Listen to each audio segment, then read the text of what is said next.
gonna be first match is King versus Ninja Killa. Oh man, that's the first match. This is. Guess what this is? By the way, I don't want to get too far into analysis before we even get started. That's the first. This is the first match that Ninja Killa ever played offline against another player competitively. Was Forever King versus Ninja Killa first round at his first tournament ever in Atlanta, Georgia earlier this year. Wow, it's nuts. I'm gonna push the video out to you guys. All right, so you guys are live. Boom, hey. Whoa! We are. Caught me on my phone. Come on, Art. Let me go ahead and just. Actually, I'm just guys. You're tweeting it out. Down here. I'm just All right. I'm just pulling up the bracket so that I know what I'm talking about. I got it. Boom. I'm getting on my own. I got my own thing. Okay. I want to throw the assist. You know. I appreciate it. Like you know. This ain't tag though. It doesn't come back yet. So I was playing King in casuals, and it's my first time playing against Kung Lao in a long time, like a good Kung Lao. And I now know what you guys have been talking about, trying to anti-air. Yeah, that. you just block and then wait for your turn. But the kid with the greatest reactions on this planet, I'm gonna say it, especially when it comes to Mortal Kombat 11, is gonna be Ninja Killa here. I can openly say that because I got rocked by him in this tournament, and it was the scariest. It was as if I was fighting Shao Kahn on hardest in UMK3 tower or the MK2 tower. It was just he knew everything you did as you did it and had the answer. It felt like if you tried to breathe, you get hit by a flat kick crushing blow. Yeah. You just don't know. Like his execution, his reactions. I have never been so afraid of pressing a button against another human being than against Ninja Killa, and that is what I see. What he does to everybody. It's everybody on the pro competition here at massive events like KIT. But yeah, and this is really good practice for those, especially already confirmed for Final Kombat. He happens to be the only one who came to KIT who is secured for Final Kombat on the pro competition. He is trying to stay hot, trying to stay warm. Everybody else, I think that this is the perfect intermedium, to stay hot, to see where they, this is their first glance at how they may well do for the last chance qualifier of the pro competition. I do not envy anyone who's going to have to go and compete in that. Total Shark Tank of players, all trying to get that last spot for Final Kombat. And there can be only one. Second place nets you a handshake, and there's the door. And here we go. Mortal Kombat 11, Top 8, KIT 2020. Let's go, Rag. Shine like a star. Turn off the lights, and I'll glow. Your lights are going off. Woo! We got the trash talk from both characters. Let's get into it. The showstopper taking on Lotus Fist, opening things up immediately, pushing King towards the corner, exactly where you don't want to be, especially against a character like Johnny Cage, +6 force pulse. Absolutely, and this is a character that Ninja Killa actually says gives him trouble, and any character that has a gapless poke that counts into a special is what gives him trouble, because he's really all about taking that turn after the poke. And that's one of the characters that just kind of steals it back from him. And so we're going to be a little more weary on the reactions on these Kung Lao pokes, because they really can't get you burned. And King with the perfect decision, and he has punished every single time. He is 3 for 3 on moments I've seen on stream of someone getting an input error of an instant jump normal, full punished by Ninja Killa. He's so ready for those. Absolutely. Now King is rock stuck in the corner, perhaps looking to burn the Fatal Blow early to secure the first round, but he has to somehow catch Ninja Killa, whiffing a move, and that is easier said than done. Oh, and King has caught so many people with that teleport grab at the end, and Ninja Killa just staying crouched after blocking the hat, which is the tech there. Absolutely. Taking round number 1, Ninja Killa with a plethora of characters coming into this too. Has Outtake Johnny, of course, which we saw probably the most of. Showstopper here for that massive comeback potential, and plus frames on block, of course. And we've seen that Liu Kang in action as well. And we talked about it. Are we going to see the anti-airs from the kid with the best reactions on the planet? It is Ninja Killa getting one to start us off. Massive crushing blow on deck. No damage. The breakaway from Ninja. All right, gonna go ahead and fight back, pushing King into the front plus gets open immediately with punishing Ninja Killa. A rare sight. King maximum damage combo into the jump 3, and another jump kick anti-aired by the instant down 2 of Ninja Killa. The dive kick gonna be even harder to anti-air, by the way. And to bring this up from what we were talking about right before we actually got into the action here, is that this is a run back from the first time Ninja Killa ever competed. His first event ever was Earthrealm Dojo. He had Forever King first round, got the upset in his first match ever. They ran it back, I believe, in grand finals, and Ninja Killa was still able to take it. So this is King, I think, has been out for blood since then. He just did glasses on block. What are we seeing? So, and we could see King take his revenge. We could see history repeat itself. King opening kill up, full combo into the dive kick, loading up the hat, looking for some way to open it up again. Standard walk up and get tossed for his troubles. Ninja Killa with the back throw. Looking for breakfast here. A little bit of a wave dash in the projectile. King with the wake up jump. Gonna have the answer ready. And King has been playing lights out all tournament long. We're seeing King really come into form late here in the Mk11 competitive season. It's going to be a massive hit confirmed. The down two just in case the breakaway comes late from Ninja Killa. No defensive bar and chipping away at that health and everything. But any hit now, and he takes all of the risk right there. No cancel coming from Ninja Killa. Forever King ready for the block. Not falling for making a read of the cancel and pressing buttons in between. Patience paying off from the veteran Forever King.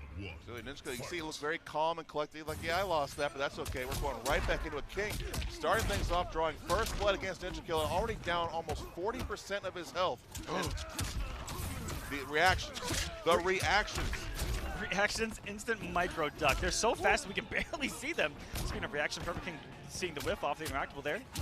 We don't have that one. King caught swinging for the fences. Ninja Killa going right back into it with the force ball pressure. Trading pokes. Jump in. +6. Locked in that corner and getting ballsy. Now you can't press buttons there depending on what he chooses to advance with, simply because of the pushback of those plus frames and taking a huge risk as King. And that's going to be the crushing blow of the shades. GG's. Ninja Killa taking round number 1 here in the second game. And here we are mid-screen. Reset everything. King a little too committed on that X-ray. Not even a word. It is now. Yes, sir. So he's got Ninja Killa back in the corner, exactly where you want to keep it. Do not let Johnny Cage have the free space roam around. King going right back into this. Down 4 against Khan swinging. Look at the whiff punishes. Forever King. Massive drop there. That string will whiff all day long no matter what you do. You cannot cancel all those kicks if you're Johnny Cage on whiff or block. But you can jail into the plus frames right there, taking his turn as Ninja Killa. Getting away with a couple of double pokes, and look, if you notice, Ninja Killa is a little weary of pressing the buttons back simply because of that hat. And he needs to be weary of Forever King's meter this entire time. Absolutely, man. Press pokes against Kung Lao at your own risk. King committing to the full dive kick, getting blown up for it. Look at this damage, 432, and he still has the fatal blow. Still has it. Both are locked and loaded right now. King, what's he going to bet on? Another teleport, and Ninja Killa ready for it, back to back. Not enough, though. He's going to need some chip out.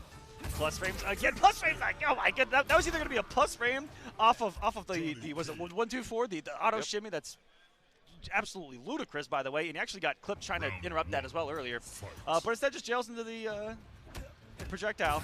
More chip on the double hit, and plus again could have just chipped out afterwards. That was just beautifully set up by Ninja Killa to take game number 2, but we still got to scrap it 1-1. And Ninja Killa once again ducking another throw. This kid will not be thrown. Put King in the corner, lock him down. Stagger, good throw deck from King. Gets caught sticking a button out there. Ninja Killa making him pay for it. Was that an input error? I've never seen that normal. That had to have been an input error. There's no way he meant to do that. Right now, he is already down 80%. He did it again. Maybe he's trying to read a jump from Ninja Killa in. Trying to jail a jump kick there in the corner. Look at these anti-airs. Like, he is not afraid to anti-air Kung Lao at all. And something you really only see from the pros, reacting and punishing the forward rolls, Ninja Killa there. That's something even I'm working on. It's a little bit of a struggle. It's rough, man. Hey, you know, we're old, so we have an option select. We old. There's an accumulative age on here that might, I don't know, but between me, you, and Art, we might equal top 8's total age. Wow. Damn. The Ninja Killa. I got to keep Art on edge over there. Oh, my goodness. No, okay. There's a jump kick working out for him. Oh, no. Got the regular spin. King absolutely needed that. And right now, Ninja Killa in the driver's seat. Staying full screen. Doesn't have to really go in for anything. React. Nope. Going to jump away. Keep King at a distance. Let that hat burn itself out. You notice he kept it empty just in case Ninja Killa tried to react to it with like a shadow kick or something. That's pretty smart. He kind of covered many things there. The casual walk-up throw. This is King's chance. Oh, another throw ducked. Okay, +6. Ooh. Oh, King with the Hail Mary fatal blow. Thought he'd catch Ninja Killa pushing buttons. Ninja Killa said, no, sir. I can read your inputs. He was feeling the pressure there of the health deficit. I think we've all been there. That's your comeback mechanic. It's built into the game. That's what Mortal Kombat 11 is all about. If there's a comeback that doesn't involve a fatal blow, it might as well already be in the Hall of Fame. Absolutely. I mean, sometimes you can be so desperate trying to get that damage and end up making a very bad decision and you pay for it. Good false block Ninja Killa, enforcing his plus ranks with a down three again. King with a great throw tech, gets caught whipping Ninja Killa at the perfect space at every interaction, but drops his combo. They're gonna pick it up with the throw, getting King down half his health, throw him again, escape failed. Fortunately, no crushing blow for Johnny. Very fortunate. Isn't it crazy how most of the upper echelon of the tier list don't really have throw crushing blows, let alone 2. Thank goodness for that. Could you imagine? I think that's how they balance something, you know, having all these tools and then having these tools in throw crushing blows. But is he gonna teleport in? Nope, follows in with the jump kick, and that was a little bit of a loop. Jump kick, hat, block stun, another deep jump kick from Trevor King. Yep, got a shot, but Ninja Killa gonna go ahead and commit. It's gonna be the round right there. Yep, so Ninja Killa now finding himself on set point, looking to advance on the winner's side of this top 8. King needs to get something going. Ninja Killa, by the way, the winner of MKX here at KOMBAT in Tennessee, looking to win both Mortal Kombat titles. He is 1 round away and 2 matches at the end of the day. Oh! Wow. That is the cheeky, meaty, wow. and amplified spin. Coming in from downtown, gets the read on the shadow kick too. And this is going to be some big damage. Doesn't have any bar to extend past the second spin. And look for the Oki right back at you, says Ninja Killa with a down 2 of his own. Ninja Killa will not be grabbed. He has ducked and punished every throw. Every throw and every high. Oh, there we go. Go ahead, King. All he needs is chip out right now. You let him live, though. Oh, you let him live. It hit the hat. I've never seen that. You let him live. All he needs is... No, not like this. Not like this. Okay. Sir. Needs to be careful. Oh. The shimmy gets him with the interactable. That had to have hit. Ninja Killa stun 1 last breath available. May have got caught jumping there. I've never seen a fireball knock off his hat mid-orbit. I haven't either. I've never thought to do that. But I guess if anyone would find out, it would be Ninja Killa.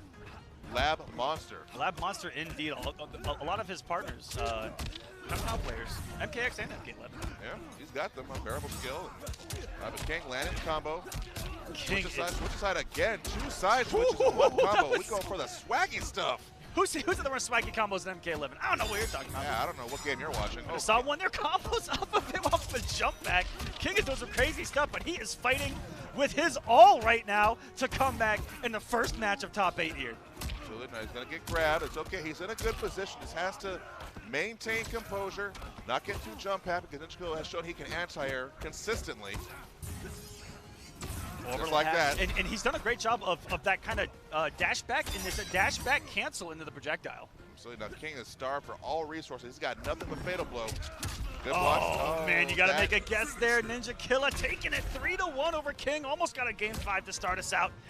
And that is going to move him along to winners finals. But King, I got to tell you, putting up a great fight. Absolutely. That was a very good, contest between them. Unfortunately, King, history did repeat itself. Ninja Killa go ahead advance, but King's not out yet. Listen, on the flip side, Ninja Killa, he's kind of all right. Yep. He's won 2 of the last 3 pro competition premier events. So. He's number 3 seed in the world going in the final combat. Yep. He kind of knows what he's doing. King really put up a great fight. We'll see if we get the run back later on, because King is playing at the level that I expect him to still make a deep run in this bracket. Absolutely. And they all want the prize. Look at this trophy. Look at this trophy. Look at King. Look at this. Because King did play Shao Kahn. This is King's favorite Mortal Kombat character of all time. Absolutely. He wants that trophy. Yes, he does, and we'll see if he can get it. Maybe he needs to go to Shao Kahn. Maybe not. Oof. But yeah, okay. Hope he's not listening for advice right there. But coming up next, we are going to have on the other side of winners top 8. I don't think we even went through the bracket for you guys, so let's go ahead and be some good hosted commentators. Sure, absolutely. We'll do that for you. On the other side of winners, we're going to Biohazard versus Kevo Demand. Two guys have been really consistent throughout the pro competition, very strong. Good to see Kevo kind of making a return to form. Had in comparison to his performances throughout the pro competition, a very poor one at NEC in comparison. So he made the immediate turnaround here, picked up a couple more characters, and is on the winner side of top 8. Biohazard doing it with Kano. Okay, he did have to, with his back to the wall, go to Terminator twice. Sure. But it's primarily Kano, but we also might see the literal mix machine Terminator. That character is scary. That character, okay, so I know myself and a couple others have gotten up from a seat after playing Ninja Killa and gone, what do I do? He isn't human. I saw more people get up after playing Biohazard Terminator and go, help. I need somebody. what do I do here? So we'll see what he goes with here. On the loser side, we have Katana Prime. Hey. On the KP loser side boys. of top 8, going up against Grrrrrr, which is a run back of a run back. They played at CEO this year, and Grrrrr was able to take it over KP. And then at Evo, KP took it in a last hit scenario in the final moments over Grrrrr. So they're at 1-1. This is the tiebreaker here on the loser side of top 8. Loser that is going to go home. And then Emperor Rio. A new face. Emperor Rio, who has always been a dark horse. Always been. I always pick Rio as a potential to make the run. And here he's finally done it. Had some huge wins to get here. He had some absolute sweat fests out there. Game 5's final hits. He's going to be coming with upgraded Jackie, going up against King Gambler, who has gone all Night Wolf, and he made 2 or 3. I think it was 3 reverse 3-0s in this tournament. So first to 3 has literally saved King Gambler. Hey, man. Out here. Texas boys. Just going where the fans are. It is going to be Biohazard Kano. P1? This is 0-0 still. No, player 1. Player one. Yes. Yes. All right, cool, thank you. All right, so starting things off here with Dirtbag. I played him in casuals earlier before the top 8 started. This character has a very disgusting corner game. He has dirt. He's, They named it perfectly, Ragnarok. they did. Straight dirt bag, but up against Outtake. Everyone's favorite version of Johnny Cage, staggering these hits into the corner, 100 Ooh! feet. Hit the startup of a cannonball. If that became active, that was un-air-to-airable at that point. Bio trying to attack him with the down one into the acid, but no dice. Kevo launching for a full come. This is Kevo's round, drawing first blood against Bio. No, just barely.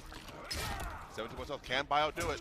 And a standing one anti-air Kevo Reborn. Excuse me. Kevo Reborn. This is a new Kevo. This is a new Kevo.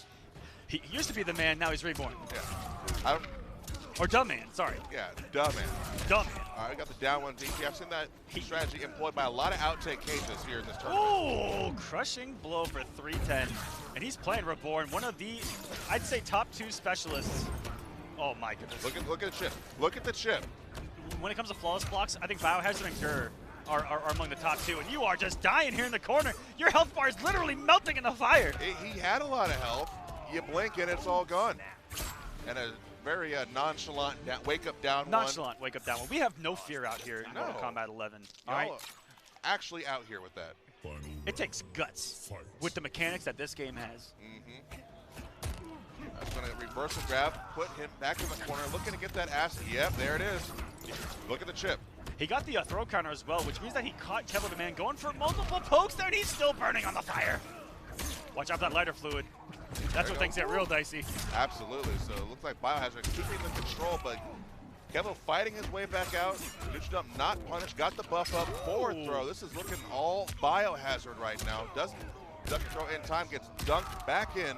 Having to deal now with Outtake Cage in the corner. That little laser activation off of that gives him a hit confirm, and as you saw there, a block confirm, and Micro crashing the throw, and this is some big damage. He's gonna have the fatal blow to close it out. He's gonna put him on life alert. Goes for the shimmy, and puts it all. Bio bet it all on the Kano ball, hoping to catch Kevo, pushing the button. Exactly. Kevo, wherewithal. First game goes to Kevo. That came down to the wire, and this is what I wanted to see here in this top 8. Very close matches, and we'll see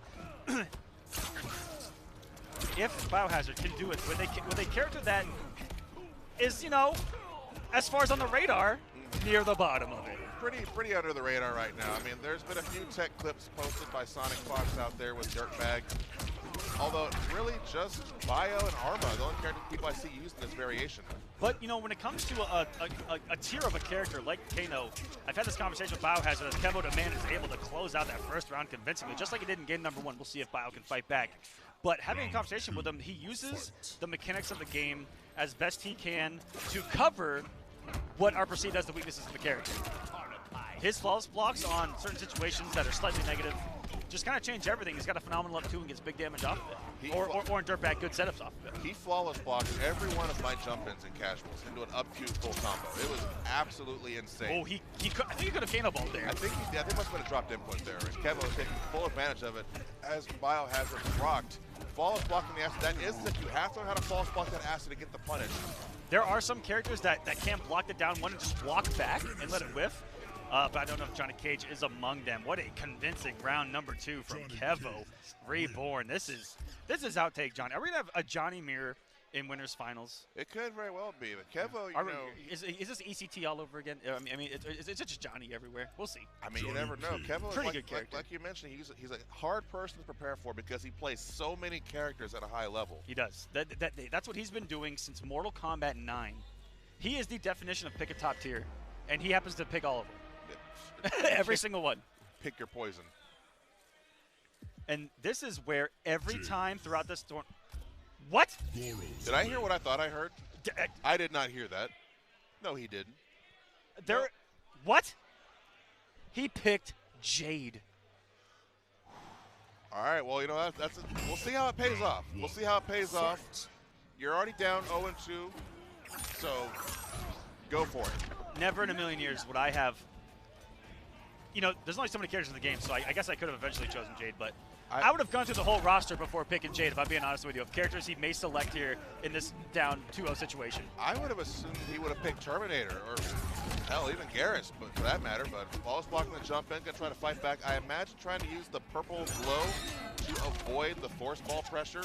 Ooh, beautiful anti-crossover. The reactions from Kevo, he's also had some great anti-airs throughout the tournament. This is a character that has one of, if not number one, stand one in order to do so. Absolutely. Gets great damage and corner carry off it. Another read of the high from Kevo, forcing him off of the defensive meter. Now he's down to nothing. His Biohazard going to get one offensive as he comes back to life off the ground. Equal there from Kevo there, full screen. Has the fatal blow, but he eats the projectiles. Gonna go ahead and try to dash in. We all know what's coming.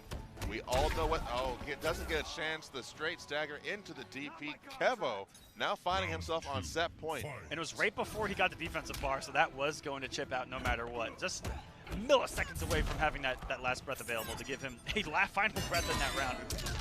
See what Biohazard can do here. He is rocking Jaded, as you see here. He does have that pole vault, which is pretty swaggy, and the down 2 of down 2s. The plague of Kombat League. Absolutely. I like the use of the Nitro kick there to blow up the flawless block attempts, because we all know that kick is definitely one of the easier strings to flawless block consistently. But Nitro kick, +5. Kevo, no fear, just going to go ahead down 2, burn the meter on the DP, gets caught with the wiggle stick. Not a lot of reward off of making the right read against, an advancing Johnny right there. Only 188, whereas Johnny is going to consistently hit for 300. Another wild down 2 from Biohazard to keep himself alive. Somewhere out there, Armani Viz is smiling. Absolutely. Every single down 2, just the smile gets bigger. Yeah. That's gonna, ooh, nice touch from Biohazard. Right back in it, stuck in the corner with nowhere to go. This is all Kevo. No offensive meter, but gets caught with the auto shimmy. He was looking for some plus frames regardless right there, Ragnarok. Looking for the stagger as Biohazard, but those are safe. Catches him trying to jump out in the slight negativity. No pickup off the down 2. I don't know if it was high enough. It was pretty close.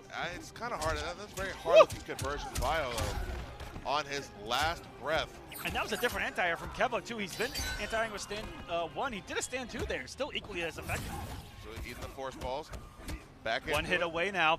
Making the approach. Here's Biohazard taking the throws. Kevo to man getting the anti, the force ball. And what a weight reaction. Not even punish, just chip out from Kevo to man to close things out. 3-0 for him. He's going to be moving along into winners finals to face Ninja Killer here at KIT 2020, ladies and gentlemen. I've seen so many people die to down 1 DP with Johnny Cage. Yes, it's just like I was talking about with Ninja Killer, where it takes away the ability to counter poke, which is a big fighting game fundamental. And not only to do that, but to do it safely. Has great knockdown off of it and has the tools that Johnny Cage has. He has ways of okiing you and taking away your wake-up buttons. He takes away those wake-up down 2s because the 1-2 is so fast from a high to a mid, and then he has plus frames afterwards. Johnny Cage. I mean, and it's such a good That's Johnny Cage. Because think about it, when you block it, it pushes you away from him, and that's exactly where Johnny Cage wants to be, because he has so many advancing buttons. Yes, he does. He has all of them. He has all the advancing buttons in Mk11. Absolutely. So, hey. Those two playing out of their minds. They're going to be in winners finals later on. Congratulations to both Ninja Killer and Kevo Reborn there. Coming up next, we are going to have Katana Prime versus Grrrrrr. I talked about the run back earlier. This should be, we should be seeing some Jade versus Eternal Garrus, which is something that wasn't in the matchup the last time that they played, which was Infinite Warden, he is going to have access to teleport and plus frames, and the way that he got in the top 8 was a perfect example of one way to play Eternal, which was completely lame. It's put out a clone, zone a little bit, while backdashing the entire time. So pretend that the camera you're looking at right now is the screen. This is what you're about to see from Eternal Gears and Grrrrrr. All right, clone's over here. He's over here just chilling. You're over here, and you're going to try to make it to Grrrrrr, and then he teleports to over here, and then Grrrr's over here, and you're back over here, and he's zoning again. Meanwhile, you're blocking sand traps. I got it wrong. Yeah, no, you're good. Yeah. Meanwhile, you're blocking sand trap every step of the way. Now with Jade, at least she'll have the advantage of being able to stay in the air long enough to not have to wear the sand trap as much. But it's still Eternal Gears. It is. It is Eternal Gears, and with the clone out, he can explode the clone, which is a massive hitbox, which does cover those aerial projectiles. Or he can just use that clone to teleport his way in on an offensive read, which is very scary because it's hard to react to teleport in because it has this. It looks like the same startup animation of the explosion where he does this with his hands. And it explodes, but he'll also do the same thing and be teleported on you, already recovered, and pressing a button and/or command grabbing you. And this variation, also unlike previous matchups between them, and we could be wrong. He could play Infinite Warden, so I just feel like talking about Eternal Gears. Also has a mid command grab, which ticks off of one of the most destructive mids in the game in forward 2 from Gears. And if all that wasn't enough, the exploding clone you mentioned is also, what, plus 12 or plus 13? And it launches on hit for a combo. So you can either get launched or you can block and eat the mix-up afterwards. Eat the mix-up, which is either going to be jailing mids or mid into a command grab or just a command grab or a 1-1 mix-up or a 2-4 mix-up or whatever he wants, really. Normal throw. Yeah. Make a sandwich. That's right. That's kind of mix-up. Put up another clone. Yeah. Let's go. Actually, I don't think I've ever seen the Gears do that, so that might not be tech. Yeah. I want to see it, though. Yeah, absolutely. This is one of the cooler variations added in the last patch of Mk11. That added third variations. Anyway, so chat. Hope you guys have been enjoying the stream so far. Got some good ass matches for you right now. Doing a button check first. Oh yeah, doing a button check first. But yeah, shout out to all you guys for watching the stream. You know, and the NRS community. You guys already know what it is. Retweet it out. Retweet it out. Make sure you guys tweet it out, etc. And yeah, enjoy the rest of the matches. We're about what, a third of the way through. Give or take. Yeah, give or take. Give or take. It's got a lot of good matches left. Enjoy, guys. And it's 2 fan favorites, too. That's what's going to make it hard. Yes, it is. This is a heartbreaker no matter what. Shouts to Arturo holding it down on the stream station. Would you welcome that, Gears? Doing his thing. Oh, I was talking to doing the intro. Finished. Then you don't have long to wait. Woo! I thought her lips weren't moving, but she has a mask on, so that was a 50-50 for me. She does, and we're not actually getting Jade. We're getting the Ye Old Highborn, the variation that has the whole community talking. Is it good? Are people not laughing? No one seems to know the definitive answer. But no one knows. Is it good, bad, or broken? Of course, like you mentioned earlier, Grrrrrr is one of the better flawless blockers in our scene. You saw it right there. Of course, that combined with a 6-frame up 2 makes Garrett a very dangerous opponent to try and fight. Oh, the read of the command grab on the hit to the stand one. He's going to step back in time, and he just reversed 4 seconds. That's 4 seconds, and just completely threw KP off. And we saw him dodge crushing blows with it in pools to get here, in top 16. One of the greatest things I've ever seen in Mortal Kombat 11 history. So he gets his health back. He goes back to where he was standing 4 seconds prior. And we're going for Here we go. Got it. Yeet. To the corner we go. One of the coolest animations. And that is 60% corner carry, no matter where it hits on the screen. Absolutely. Now, KP has fought a number of grapplers in his time, so he already knows what to look out for. You will see a lot of preemptive jumps. That right there was a read of forward to tick throw. As you can see there, and he's going to suck him back. Where are you going? Come back here. Get over here. This is such a cool fatal blow. It's so brutal. Just beaten you, frozen in time, nothing you can do, but still alive. There's KP and the butt slam from downtown. Katana showing him what's what. Gonna have to pick his poison here. Grrrrr definitely won to layman out, but he's be careful. The throw comes in with the knee. Look at that knee. Look at that knee. Look at it. Gears doing everything for Mother Kronika, of course. Absolutely. Now, on one hand, gotta earn that blessing.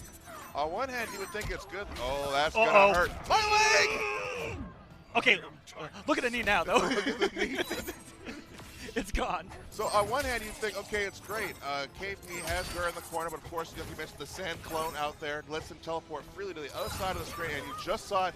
And Just like that. He does a great job of it, and he's looking at you the entire time he teleports to see what his options are. If he knows he's going to teleport next to you, he can swing, he can command grab. But if he sees where you are on the screen, he'll already have that direction or the, where on the screen that sand trap's about to be, because he sees where you are. Absolutely, and imagine now after dealing with all that, once you finally hit this character, he rewinds time, and you got to do it all over again. All over again. Or you are in a position where you can actually punish it, because he can get destroyed for doing it. It isn't just a free, oh, that's broken. I mean, the guy's a millennia-year old. He's died a billion deaths. Let him have his 4 seconds. Let him have his 4 seconds of fame. And now he can teleport anytime you want. Just reset the screen altogether. This is what I was talking about. And it's such a sudden teleport that you can see the sand trap was such a great option because you're not expecting it. But KP going in, catches the back throw. He swung through an active short hop punch from Gears. Got the entire down one. No fatal bill for Grrrrrr. He used it to clutch out round number 1. The time is trying to expire once again. Are we going to see the knee? Oh, and that definitely guaranteed the round to Grrrrr. Timing out. How ironic. How ironic. This agent of time coming into play here in game number 1 of top 8. I mean, round 1 was 1 second away from a timeout. We got a timeout there. He went back in time. Time everywhere. Time is of the essence. All right, so I starting things off here. Grrrrr checking the down one into the knee. Already got the clone back out. KP is going to try to push him away from it. You have to stay on top of him. You can't, if you give him a little bit of room, you got to chase him down all over again. Indeed. I'm shocked we haven't seen the up twos off of flawless blocks. Maybe he's just getting a feel for it. Make sure he's got it. No full combo punish of the crouch on the grab. He's going to get the mix up off of the 1-1. 1-1 can go into the overhead. And the low, of course, is fun. Whoa! Oh no! He didn't even know where it was going to be! Nope. That was a total risk on Grrrrr's part, but it definitely paid off. Now has the full screen real estate to work with. Catching KP with the sand trap. That's another 116 damage down. And look at that jump in. That was super plus. All right, Grrrrr is swinging that down to straight body splash. -2 there on the 2-4-1. And of course, the safe 1-1-1. Always a go-to option here. Gets the knee and bleeds it with punish. Yeah, unfortunately, Katana does not have the ability to go through time. And a jump 3 over the up 3. Grrrrr taking the first round. Love it, man. This is how I expected, the gameplay to go. Not necessarily the rounds, but this is what Eternal Gears is all about. And Highborn, as you can see, on the flip side, all about those fans. And this is a hit confirm into that launcher. Yep. I mentioned earlier. Okay, KP right back in the clone. Good block on the 4-2-1-2 into the Stone Fist. That gauntlet is -7 off of the 4-2-1-2. Is a high, so you can't crouch it and get a little poke in, or a micro duck maybe. It's like Grrrrr had the confirm, but we didn't quite believe in it. Now KP taking full advantage. Great throw tech, dash up, down 1. No short hop. KP going right back in there. This is a good spot here for KP, who has it to the corner, but the instant jump 1. 2. Oh, the setup, and this is going to be plus range of command grab. Oh, here we go. Yeah, man, he has to get that option select tech Ultra David talked about, man. You got to be able to do that. Save yourself the risk on the command grab attempt. Now Grrrrr back to full screen, healthy life lead. He barely got through the explosion on the clone. Another clone is on the screen. Put in front of him this time. Look to see if KP can move forward and gets him with the sand trap. It's such a hard variant play because you're looking for the clone, you're looking for the sand trap, you're looking for what Grrrr's doing. But literally anywhere on the screen, there's a threat. Everywhere. And so you're looking for all these things. There's always going to be a threat, and it's like, and you're never comfortable, it feels like.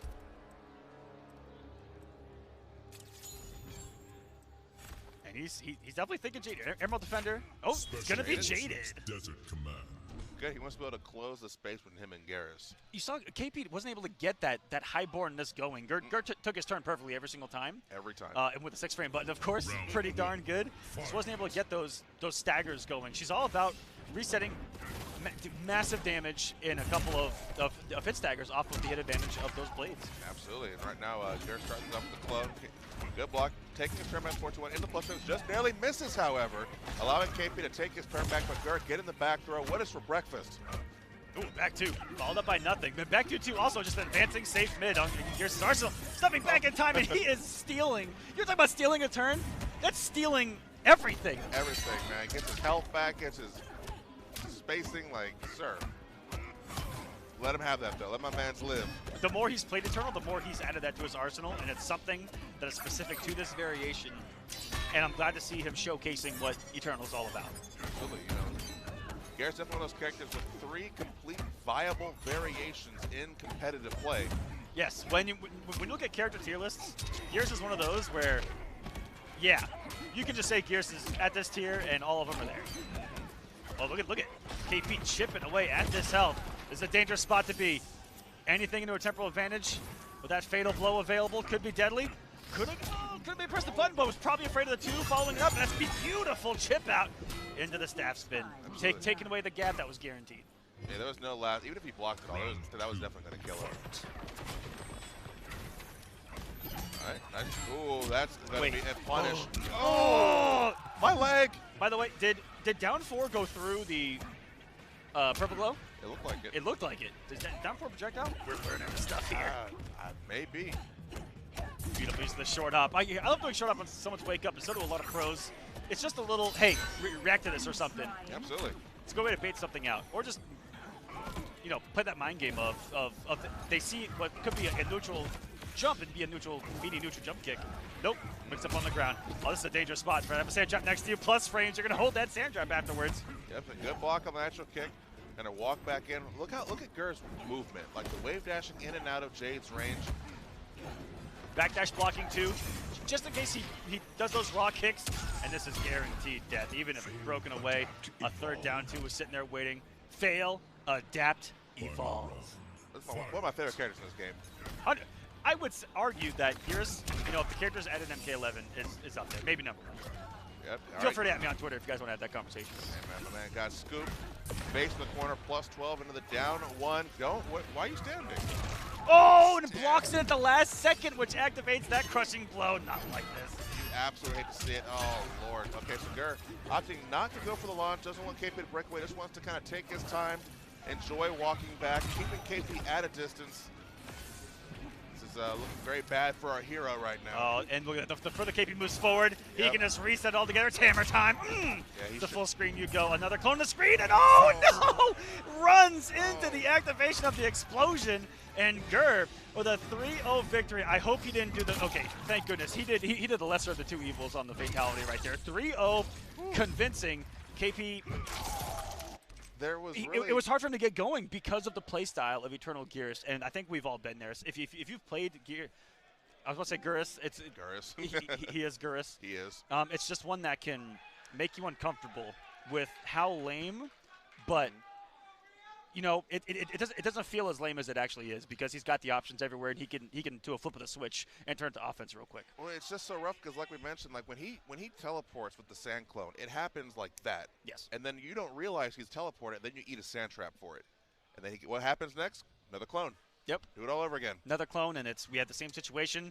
And he's plays at such a comfortable place of he has a clone, he has all this over here, and he has all the space in between him with the best backdash in the game. Oh, real quick, let me play some ads real quick. Absolutely crazy stuff right there. Shouts to our lovely, lovely sponsors. First off, Super Bit Wars 8, April 11, 2020. Use the coupon code KIT2020 for $5 off venue. For more info, smash.gg/SBW8. Naptown Clutch coming soon, 24th to the 25th. Actually, Nober is on my channel blowing it up right now. Huge shots in that battles.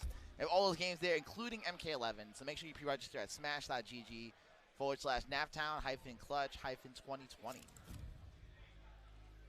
Also, if you guys enjoying the content, bringing you guys this feed today on the Spooky channel. Make sure you sub the Spooky, but make sure you also support my channel. There's, once again, like I said, they're doing UMVC 3 tournament right now, like in the corner of the ballroom. So NYC Furby Twitter, FGC Sab and YouTube, Twitch, NYC Furby. You get access to all those emotes, including the Ed Boon. Please go sub and have subscriber that Ed Boon. Put it in the chat right now. Put the Ed Boon emote in the chat right now. We need to see it. It's Sab. I want to see walls of it. It's Sab and Boon, and also like below Ed Boon is Gandhi. I know he's watching the stream. Kintaro. Good old Kintaro right there. Kintaro, who is a legend in the NRS community. Definitely, I love that. I love Kintaro. I love Kintaro too, and I also love Frosty. Look at all these games. Look at those games. Look at it has something for everybody. Smash.gg/FFXII. Online registration ends January 5th. And like, wow. Like, official tournaments, side tournaments and playable demos. Stop it. You all got Stop CBS it. too. Yeah, stop And it. like 10 pop bonuses. Yeah, I know, right? And of course, shout out Static Alpha, who trolled the FGC yesterday with that. That was golden. I love no, that. You know, everybody felt a certain type of way, but the reality is, we want to put on a dope Marvel 3 Invitational event. So I hope you support us. Produced by Net Battles, subsidized by Air Dash Club, and streamed on NYC Furby. And last but not least, we have Defend the North, July 17th to the 19th. You guys heard it. It's being taken over by KIT Crew, who obviously, as you see, runs a tight ship here. You know, everything's on time, professional, very organized. So make sure you support them this year. It's the New Yorker, and that's at defendthenorth.com. And last but not least, I'm going to paste those Matcherino links in the chat. It's up to the homie Linkors. I see you talking in the chat, at least a while ago anyway. Anyway, guys, we're at $1,100. This is for SF5 and Tekken 7. If you guys want to help contribute to the prize pool, you can do so by clicking those 24-hour fitness links. That is $1 and some change to the prize pool, completely free. GameStop, 80 cents. You know, a bunch of Twitter quests as well for like 30 cents. We got some YouTube quests as well, and like these are all free ways to help out, these starving gamers. And what's that promo code for a free donation? Oh, so it's like KIT 2020, but it's been used up already. So that's why I'm pushing the sponsor quest. So shout out to everyone that did that. Yeah, shout out to everybody that did that. But if you want to use a page that does have sponsor quests, we also have the Soul Calibur one. That one is KIT SC6. Same deal, guys. GameStop. Yeah, GameStop and 24-hour fitness links. And, you know, thank you guys who have contributed to that as well. I'm going to leave that open until the end of the tournament. All right, anyway, we're back. We can get started. So we got Emperor Rio versus King Gambler. This is the last match of the first rounds. Now, I would this say, top 8. of all the matches I saw in top 16, Emperor Rio had the most sweaty match against Coach Steve. I'd say both of these guys had the sweatiest matches because Gambler went down the last hit against Honeybee as well. True. Absolute sweat fest. I think this is going to be one of those. I walked by every, everyone competing in this top 8 that was here when we came over to sit down. And I said, guys, I want nothing but game 5s across the board. And they said, no, we want all 3 of us. But I'm really hoping for some game 5s here. Almost got one between King and Ninja Killa there.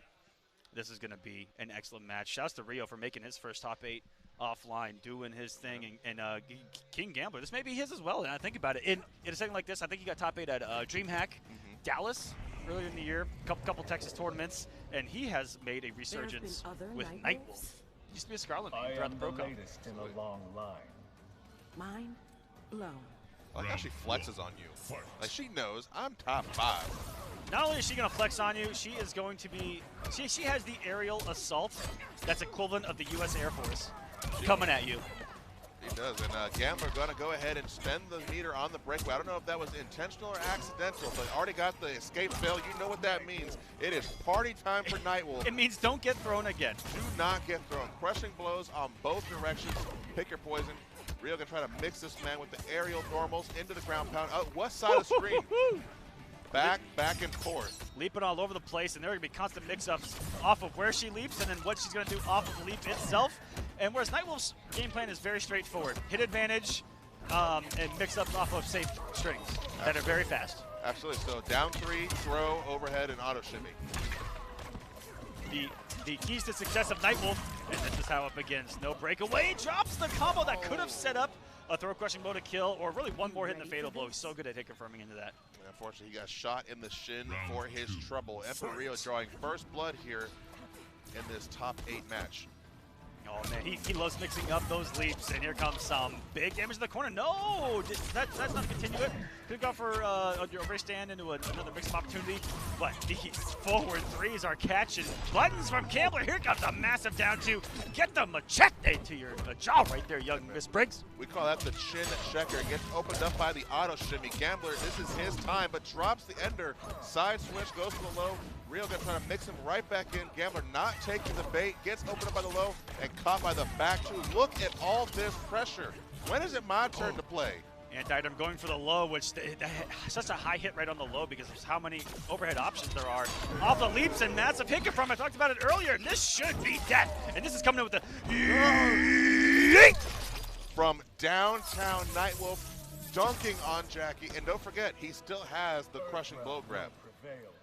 It does not go away between the rounds. It does not go away. That is a constant threat until you tech correctly. Ooh, nice back dash there to get out of dodge. Good cross block. Talked about that low high success rate.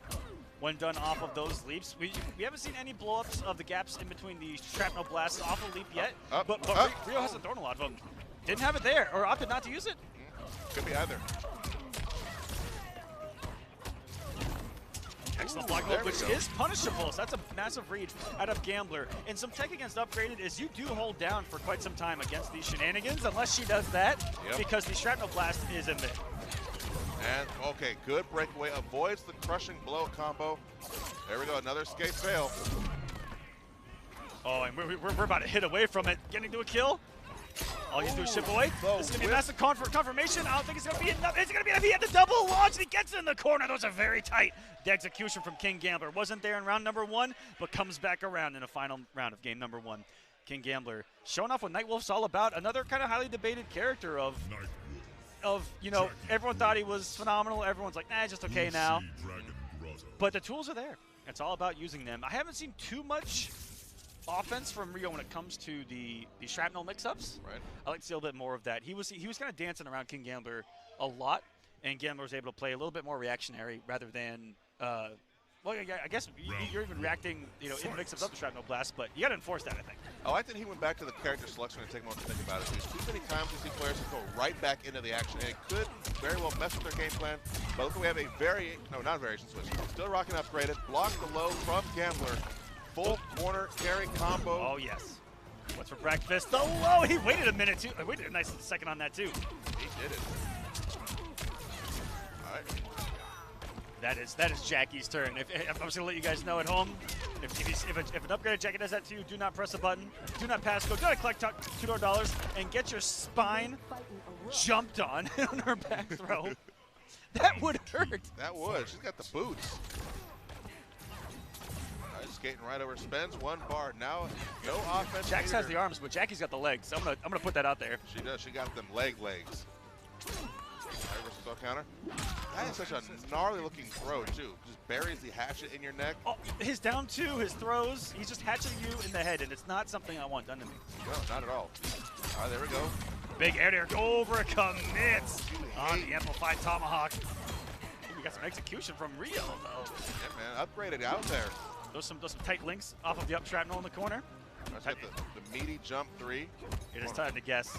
Off of these 1-1-1s. Is it just one? Is it 1-1? Is it 1-1-1? Ooh, caught him pushing a button and Rio taking full advantage. Crushing blow. What a turnaround right there.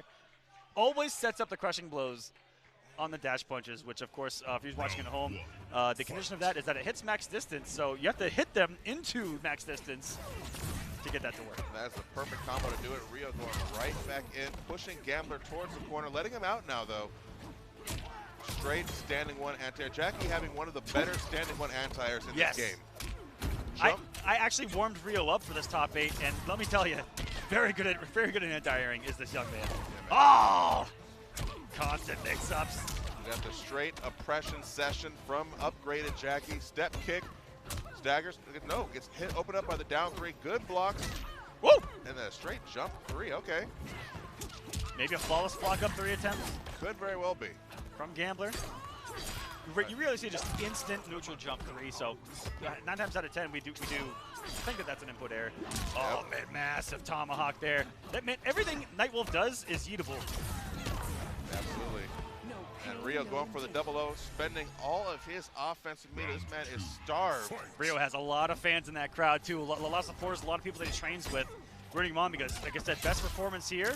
And the belief's always been there. The skill, we believe, has always been there with this young man. And Gambler, kind of the veteran here for both being primarily young in their competitive ages. I mean, Rio has definitely, like I mentioned, a big party of guys around there. Very supportive of him in the top 16 when he got this match. Gambler here with his parents, been very supportive of him as well. So, you know, both players out there trying to impress, get this young victory if they can. Gambler going to opt for a full screen wave dash, and gets checked immediately by the uppercut from young Miss Briggs. Oh, gets this wrong in the 1-1-1, lets it rip fully. That's Gambler.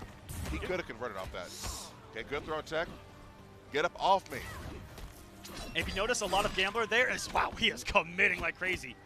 I'm waiting until this match ends. Oh, here comes the What's the mix? Oh, this is gonna be over into the fatal blow! Here it comes again.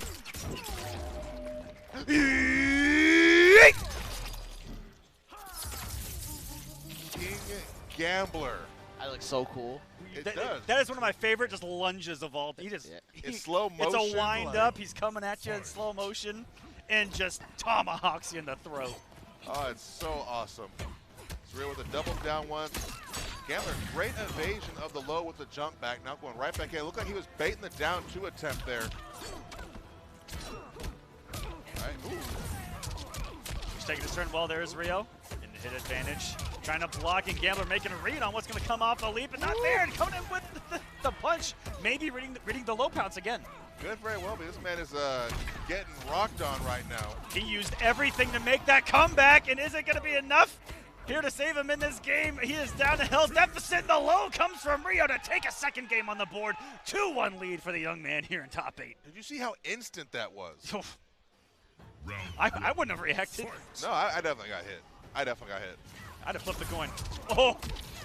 And that was, so Nightwolf's, a lot of Nightwolf's game plan that you'll see Gambler do is he'll do a lot of instant dash down 3s, which he just got punished for from a full screen shrapnel. I don't want to talk about that, but they look for the hit advantages on that to jail 1-1s and throws, and that's the Nightwolf game plan. Absolutely. So we got the 3-3 crushing blow, good breakaway, but Rio. Oh, going to town, and the crowd starts to go wild out there. And this is upgraded Jackie. This is upgraded. She got an upgrade in the last patch, I'll tell you that. She's like, I'm back in here. You thought you only had 2 variations to worry about. Here comes a third. Here comes a third. All right, gets her on the auto shimmy. Gambler not committing anything too risky. Go ahead, club her in the back of the head, make her think about what she's doing here. Not only is that just a hatchet to the head, but there's like 17 spikes on that thing on his back. And we see now blowing up the poke attempts with upgraded tech. Great. Trying to get the anti-air, but that was an already active jump kick inside of the hurt box. That was a no anti-air zone. Nice tech at the throw. That would have given Gambler the health advantage. For the first time here, that's going to be some big damage, keeping it grounded. Coming in with the overhead, trying to make it read a low Gambler. Nope. Gets him with the 4-3. That was actually Gambler's turn, but Rio takes it. And Rio going crazy on stage. The crowd is literally chanting Rio's name right now. This young man out here with a full party supporting him. That was a great round. Just so oppressive with upgraded. That's exactly it. Just oppression. When is it your turn? When is it your turn, and how do I take my turn is the constant mix-up that comes not only off of every leap, every stagger, every option off of leap, so she can leap, do something, and then your follow-up depends on what she did prior, and it's all just a constant mind game that she plays with you. And we saw it. There were some combos he'd use 1 bar to leave you standing and force you to guess what he was going to do next. Yes. That is it. It's gross. It's all about conditioning at that point of, if he knows that he's got you conditioned to respect the plus frames, it opens up throws, it opens up other mix-up opportunities, and yeah, it gets scary. Upgrade is a very scary character, and I'm glad to finally see her in the top 8 offline because she was one of the biggest scares after the last patch, and then it kind of died down a little bit, so I'm glad to see someone like Rio really putting on a showcase for us. And we even saw it towards the end of the set when he was using it to blow up counter poke attempts. Could you imagine? Hey, okay, the fourth match rather, started with King Gambler doing dash up down 3. And he got full combo punished for it from Jackie, who was full screen away. She did a leap, shrapnel, and hit his down 3 into a full combo. I would have quit right then and there. Okay. Which is why I'm at this desk. I'm just like, hey man, Rio, of course, putting on a very strong performance. He wants this trophy. You can see it in his eyes. Yes. But he's got quite a path to go. He has to face a man who this is his favorite character. You guys also look at this trophy. It's incredible. Trophy.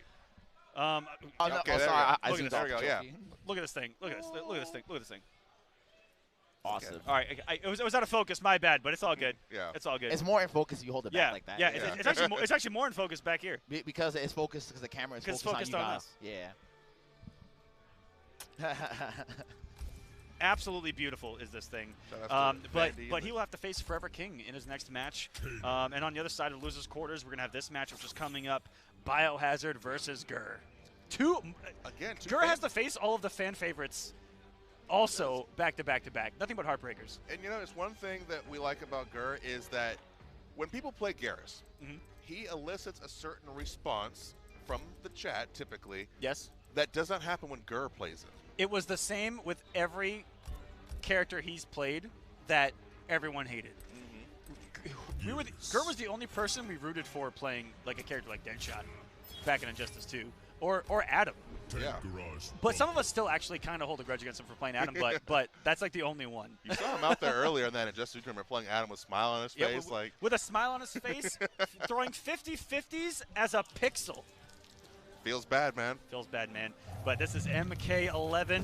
It's going to be Grrrr versus Biohazard. Kano rocking my mustache. Stolen. Wow, that is your mustache. NRS, where are my rights? Wait, that's my soul patch. Where are my royalties? Where are our royalties That's at? my soul patch. That is your soul patch? My gimmick. All right, getting us started. Is he going to come in for Oki? Wow.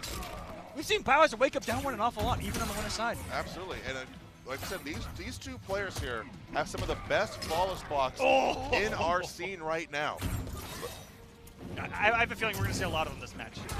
I hope we do. It looks like Grrrr was getting him warmed up against KP, but we never saw the follow-up. We never saw the up-2, but we did see the flawless blocks and the jump-ins. Kano is a character that it's hard to tell what he's going to do off of a jump kick, or off of a jump, because he has the threat of Kano Ball the entire time. Absolutely, Cannonball is such an active button, and it can shut down almost anything you throw at it. Even my dive bomb, it shut it down clean. Also, this is Infinite Warden, so if he would have that sand trap hit, he would have died because he would have gone into the flames. Yeah, absolutely. That was dirty, and he jumps onto it anyway. But he got out of the corner. So in a sense, that is a victory. That's a nice bit of Taka right there. And in down one range where Gears' 6 frame is going to reign supreme. No, I don't know why you wouldn't do a 6 frame button right there. Oh, and the acid into the multi-up saved Bio from getting destroyed. Whoa! We see our first flawless block on the jump-in. Yes, we got the strike throw mix-up paying off for Grrrr. Full combo, dunk him in the corner. That'll be 337 damage. Thank you very much. This is Papa Infinite Warden. This is Gears Prime Supreme. Yeah. Gears Supreme. This is I've been nerfed twice, and I'm still gonna absolutely annihilate your health bar on a single hit. Look at these optimals. Look at and those. the judo chop. 359. You see, wake again. Like I said, Bio's wake. Whoa, look at those back-to-back flawless, and he just barely avoided the fatal blow. This is absolutely ludicrous, the level of play that we're witnessing right now. At what point in the game does just blocking on wake up become detrimental? I don't know. I don't know, Ragnarok. Look at these. Okay, nobody wants to get thrown right now. And then Grrrr gets thrown. And then Grrrr gets thrown. Commentator's curse. Tries to meet it, but the delayed wake up. Oh, we got those? Sets up the 4-3 from Grrrr. Is there going to be the breakaway? No, he's just going to eat the damage. It's still 300 plus every time. Oh, no, he didn't. Stop. I'm done. Stop. Get him out. Never have I seen a Geras just set up a counter poke with temporal advantage. Death on block. Confiscate his trophy. Master of time. He freezes you. So, short hop the jump. That is it. Grrrr takes the first game. He has been doing that all weekend. Ladies and gentlemen watching from home, you just witnessed a match where everything about the highest level of Mortal Kombat 11 play was just displayed for you. And this is why, you know, I'm glad we're here. I'm glad we've seen the meta develop and that we've seen these players use the tools that the game has given them to their fullest advantage, because this meta is changing. It's getting crazier. It's getting so much more skilled. And here comes some 50-50s. Here comes the mix. Terminator is basically anything you can mix, I can mix better. Oh, Grrrr got the best gauntlet, which I think gives every Geras player like a confidence boost going into a match. There we go. You got to have your accessories right. Even in Injustice 2, sometimes the right switch outfits, you win a set. If you haven't seen Terminator play, if we see him get the hit into like one mix-up, hasta la vista health bar. Absolutely. I have been facing Terminators. Oh, no. Oh! Predictable. I love this character. The voice actor, whoever he is, needs a raise. They do. They need to bring him back.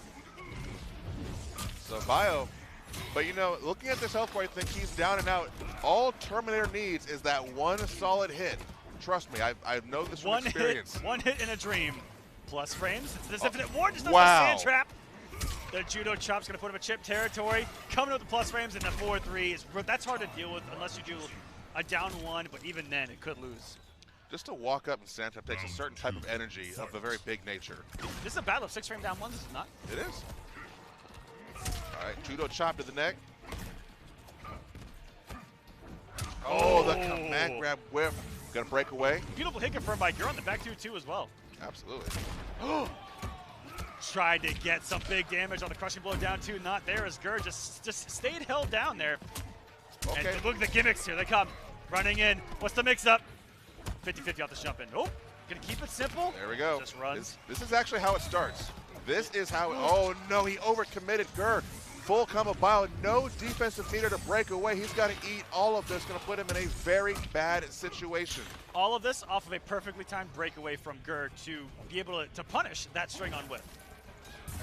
Oh, wow. Oh, Ran no. right in. 5 chops to the throat. Perfectly placed there by Grrrrr. If he had the meter and would have... Oh! Choke slam. That was no hesitation. He just did it. He got the meter as he did it. I was looking at his meters. I only saw 1 bar of defensive bar. And he just got... I like how his I'm expression hasn't changed at all. He's just kind of sitting there like, yeah, I did that. I'm done. What about it? All right, can we wrap this up? Nope. Okay. Well, what's up? I said, can we wrap this up? I've seen enough. This is ridiculous. Cut the feed. Cut the feed. We out. We out. You know, Aquaman, it's been great. Yeah, Handshake it's wonderful. For you, sir. That's some great Mortal Boom. Kombat 11. Honestly, the best stuff we've seen all year long. And it's not even over yet. We have just begun. I need someone to go back and watch this match and count the flawless blocks. All of them. Oh, whoa! Oh, no. Okay. Even I thought that was going to punish. Not a great punish, not just a back throw, but, you know, sometimes it's just a surprise. But full confirm here from Grrrrr. He's going to force Bio to probably break away. Yep. Now is the time for Grrrrr to go in. Bio has no meter. He's got to hold all of this pressure. Grrrr's throwing these haymakers. Effect 2's been getting on the counter hit. Like crushing blow, as you can see there, Gears' health is bleeding. It's a damage over time crushing blow. Yep, so Bio now at a pretty good position. Gets Grrrr off of his defensive meter. Going to jab him away with the down ones. Down 4 from Grrrr. Short hop from Bio now. Trying to space that back one, down one into the acid, into Molotov. There's not a whole lot Grrrr can do here. He's going to need a very strong read. But nope, he's going to charge the gauntlet and catch this knife with his chest. I love how Biohazard stood on the fire, which took away Sand Trap from Grrrr. If he would have hit the Sand Trap, would have hung himself. And even better, kept him in the corner. Uh-oh. Don't get hit again. Nope, nice use of the corner escape. That's some great damage over time, too. Yeah, absolutely. And like I said, keeps Grrrr from trying to move forward. Yeah, because he almost doesn't want to overcommit to like a 4-2-1-2 and put himself on the fire. Because that damage is significant. Ooh, nice jump 3 from Bio. Gets caught whiffing though. Grrrr, the straight 1-1 punish. It's about to break away. Whoa, another one, Grrrr. 3 flawless block up 2s in this set. Fortunately, he didn't have any meter to further extend that combo. Could have been all bad, but Bio getting opened up immediately. And he doesn't have the bar to finish that health bar. If he had 1 bar of offensive bar, we see something different to break away. Is there going to be enough space or enough time? No. There's another throw escape, and the hit confirmed from Biohazard into fatal blow. There's a chance he might be able to kill it out of it, but go ahead and spend it anyway just to ensure Biohazard staying alive in this set. And it's him going back home to Kano. You know, it was worth a try for Terminator, but, you know, Kano. It looked like Grrrr was prepared for it, for Terminator. Well, he also plays Terminator. Yeah, him having the read on the first command grab off of the running stance is very crucial. Because then that's going to keep Bio guessing off of what to do off of the run, when to do it. And at that point, he had lost so much health because of the damage that Gears puts out. Absolutely. But there, Dirtbag was looking pretty good, and the way that he utilized his health lead and the positioning of the fire was so smart. We're starting things off, a couple of casual knife tosses, working Grrrr towards the corner. Now Grrrr is still sticking with Infinite Warden. He will not have access to the teleport to get out, so if he gets cornered, it'll be very difficult. Grrr's so good at not overcommitting to the second 2 in that string to make himself punishable. He hit and block confirms, and like anti-air confirms. He does so many things with that. That's all the hours of practice he's put into this character. Unfortunately, chop. Very unfortunate to see that fire go to waste. And speaking of hit confirming 4-2-1, we get one. This is honestly it. Yep.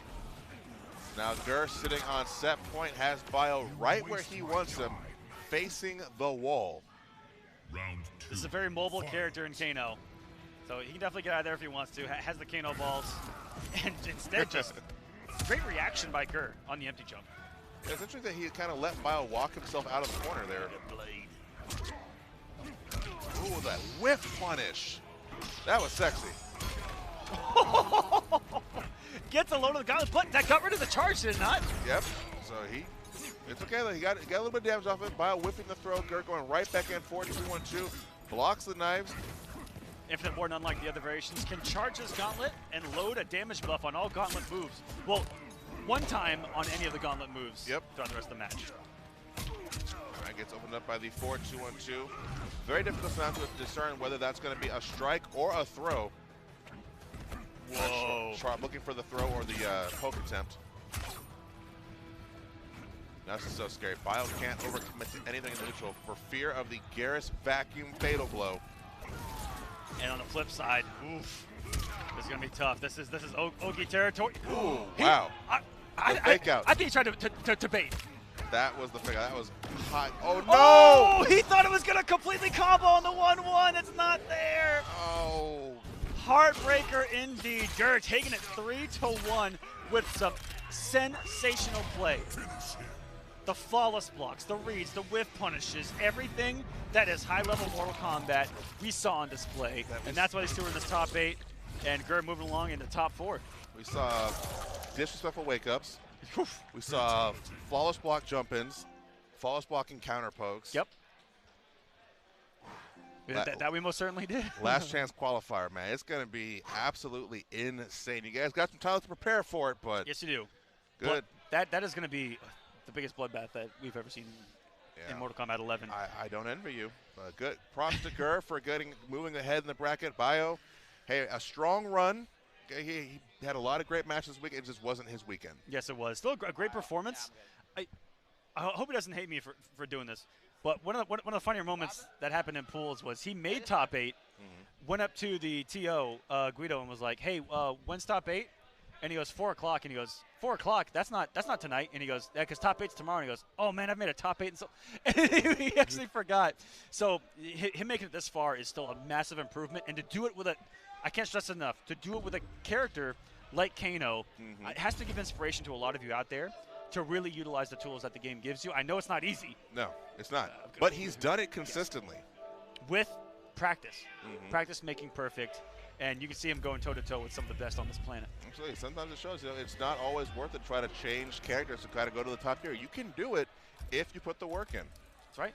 Coming next, we do have the other side of Losers Quarters Finals. It's Rio versus Forever King Emperor. I know Outworld's out there smiling ear to ear. Yes, he is. I can't wait for the video. Outworld's video. Outworld's looking at this trophy saying, you better bring this home. Bring it home. All he does is yell. I can't really do an Outworld voice. I can't either. He just yells and talks in all caps and it's all caps. Off of this long tangent. It's just, he's crazy. I love him. Yeah. Shouts to Outworld.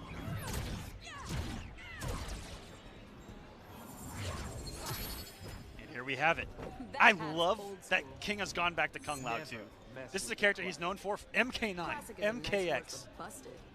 And to see him return to form with a character, yes. All of the yes is all I'm going to say. So we have Lotus Fist versus Upgrade. And this is two characters so far that do not like to spend a lot of time on the ground. But Rio going to go ahead and spend one bar, or blocking for that matter. Already opening King up with the back throw, leading this man out. Good luck getting an air there while that jump kick is active in the sky. I love how he changed the block, the block chains with the hat. And what? Yeah, he already went and spent the crushing blow early. Do you remember me telling you that has to hit max distance? It has to hit on the last couple of frames of it. So if they're launched high enough to where the dash punch does still hit in those frames, my goodness. Wake up fatal blow. We've seen this from Jackie all tournament long, if you guys tuned in yesterday. I think Kansas was hit by every one. Every single one. I think everyone's been hit by Wake Up Jackie. Just Wake Up head blow, man. Just do it. You're in top 8. Just do it. Do it. Meaty me, I dare you. Listen, this ain't that esports. So only top 3 get paid. All right, so King opening up with a big boy combo, spending the interactable for a clean 370, and then Emperor Rio. Now Rio, I have seen, wakes up with buttons more than anybody else here in this top 8, and it always pays off for him. Shows have a pretty nice stand 1. It's very nice. The King side switch. Gonna take the round there. That was a very dominant round from King.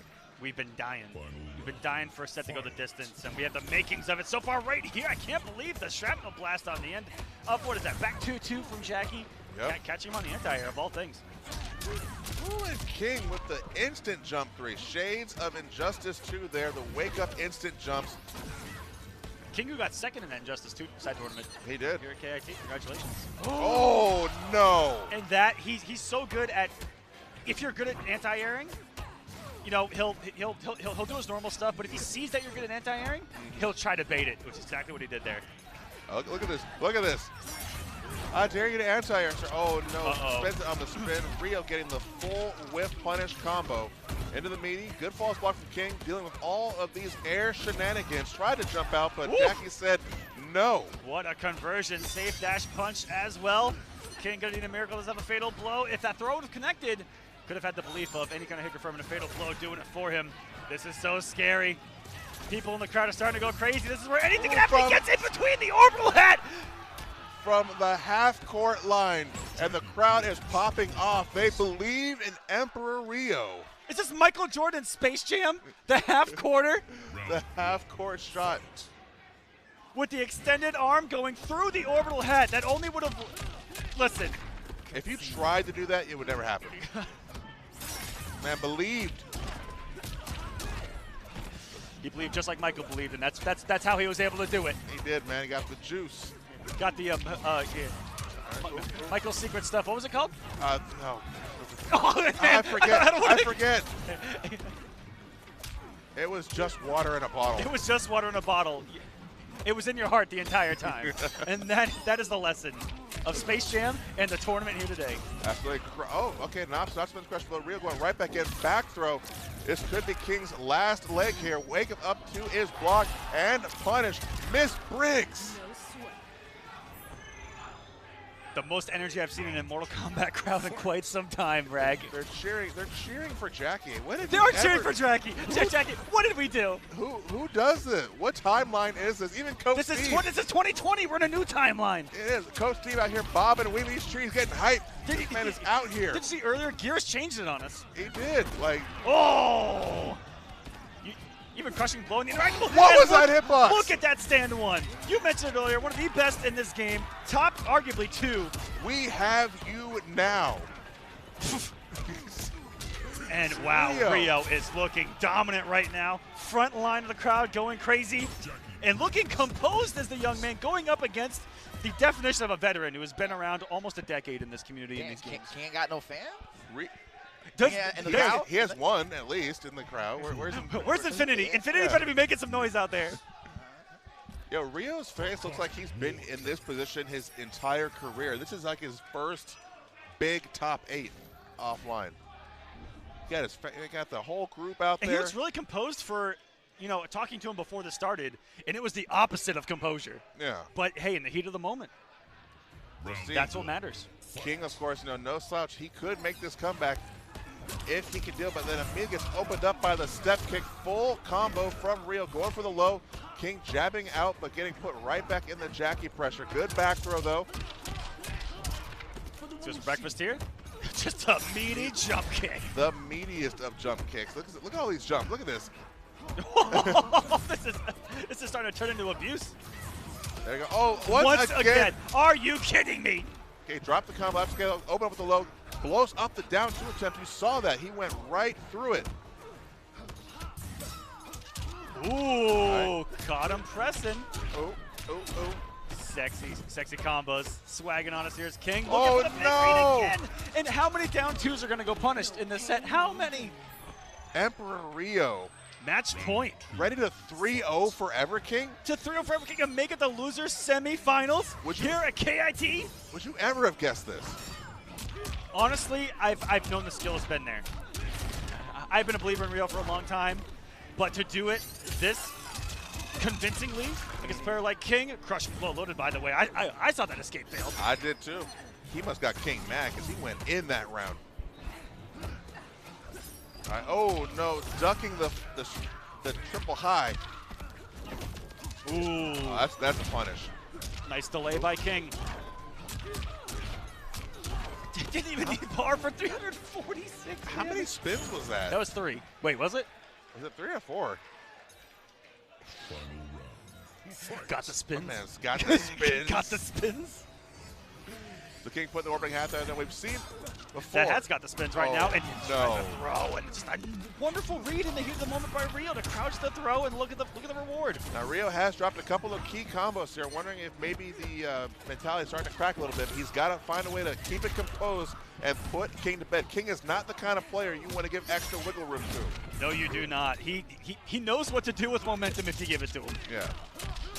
And that is 310 damage. Coming in hot. All right, good blocks. Step kick. This could be his chance. Hey. Oh, he dropped again. Another combo drop. Could have got even more. This is going to give King that last breath, this Oh, last that chance could've- to stay alive. He's going to have the confirmation and the fatal blow, and Trevor King is on the board. We saw 3 combo drops from Rio there that could have turned the tide of that said King taking full advantage of it. He could have failed both the jump in because Kung Lao's got that fast fly kick. He could definitely caught him, but King now on the board. And Rio taking, once again, going back to character select screen, taking time to compose himself, getting a new stage. We'll see what he can do. And that honestly might be it. You know, this isn't too long of a break. It's a nice little micro breather, but it may just be a stage switch. It very well be. Round 1, fight. All right, right here in this game for King, opting for a more methodical approach. Rio trying to go right in with the mix-up, sets with the low, back 2-2 into the jump. King down 1, gets down 1, back in. And look at Rio, all offense. This has been a quarter of King's health bar is gone from chip. Absolutely. So Rio opting for the high octane offense and pressure. Tries to catch the roll, doesn't quite get there in time. Now full screen jumps in, but gets clipped by the hat, forcing him into the breakaway. I mean, he was 2 for 2 on making it through. He went, you know, he went for the hat trick. Okay. Yep, not gonna be the kill. Yeah, he was too close. Whoa, that was a very aggressive steal of a turn from Rio right there. It was not his turn. My man believed though. Gotta believe in the heart of those cards. All right, nice blocks. Down 1 check, going right into the step kick, into the low. Very few people have blocked that low mix-up this weekend. He uses it so sparingly that it's very effective to, you know, you condition him so much. It's the when is it going to come? It's almost like, do you block the low and risk getting comboed, or block high, you know, gains a little bit of damage? And then risk getting hit by the low, then you're in massive hit advantage. Yep. In a strike throw situation. All right. Ooh! Right over the hat. And again, the low paying dividends now in the last half of this set. Rio trying to step in and gets whiff punch, but King drops his combo. Oh, he didn't get the spins. Very rare to see that kind of drop from King.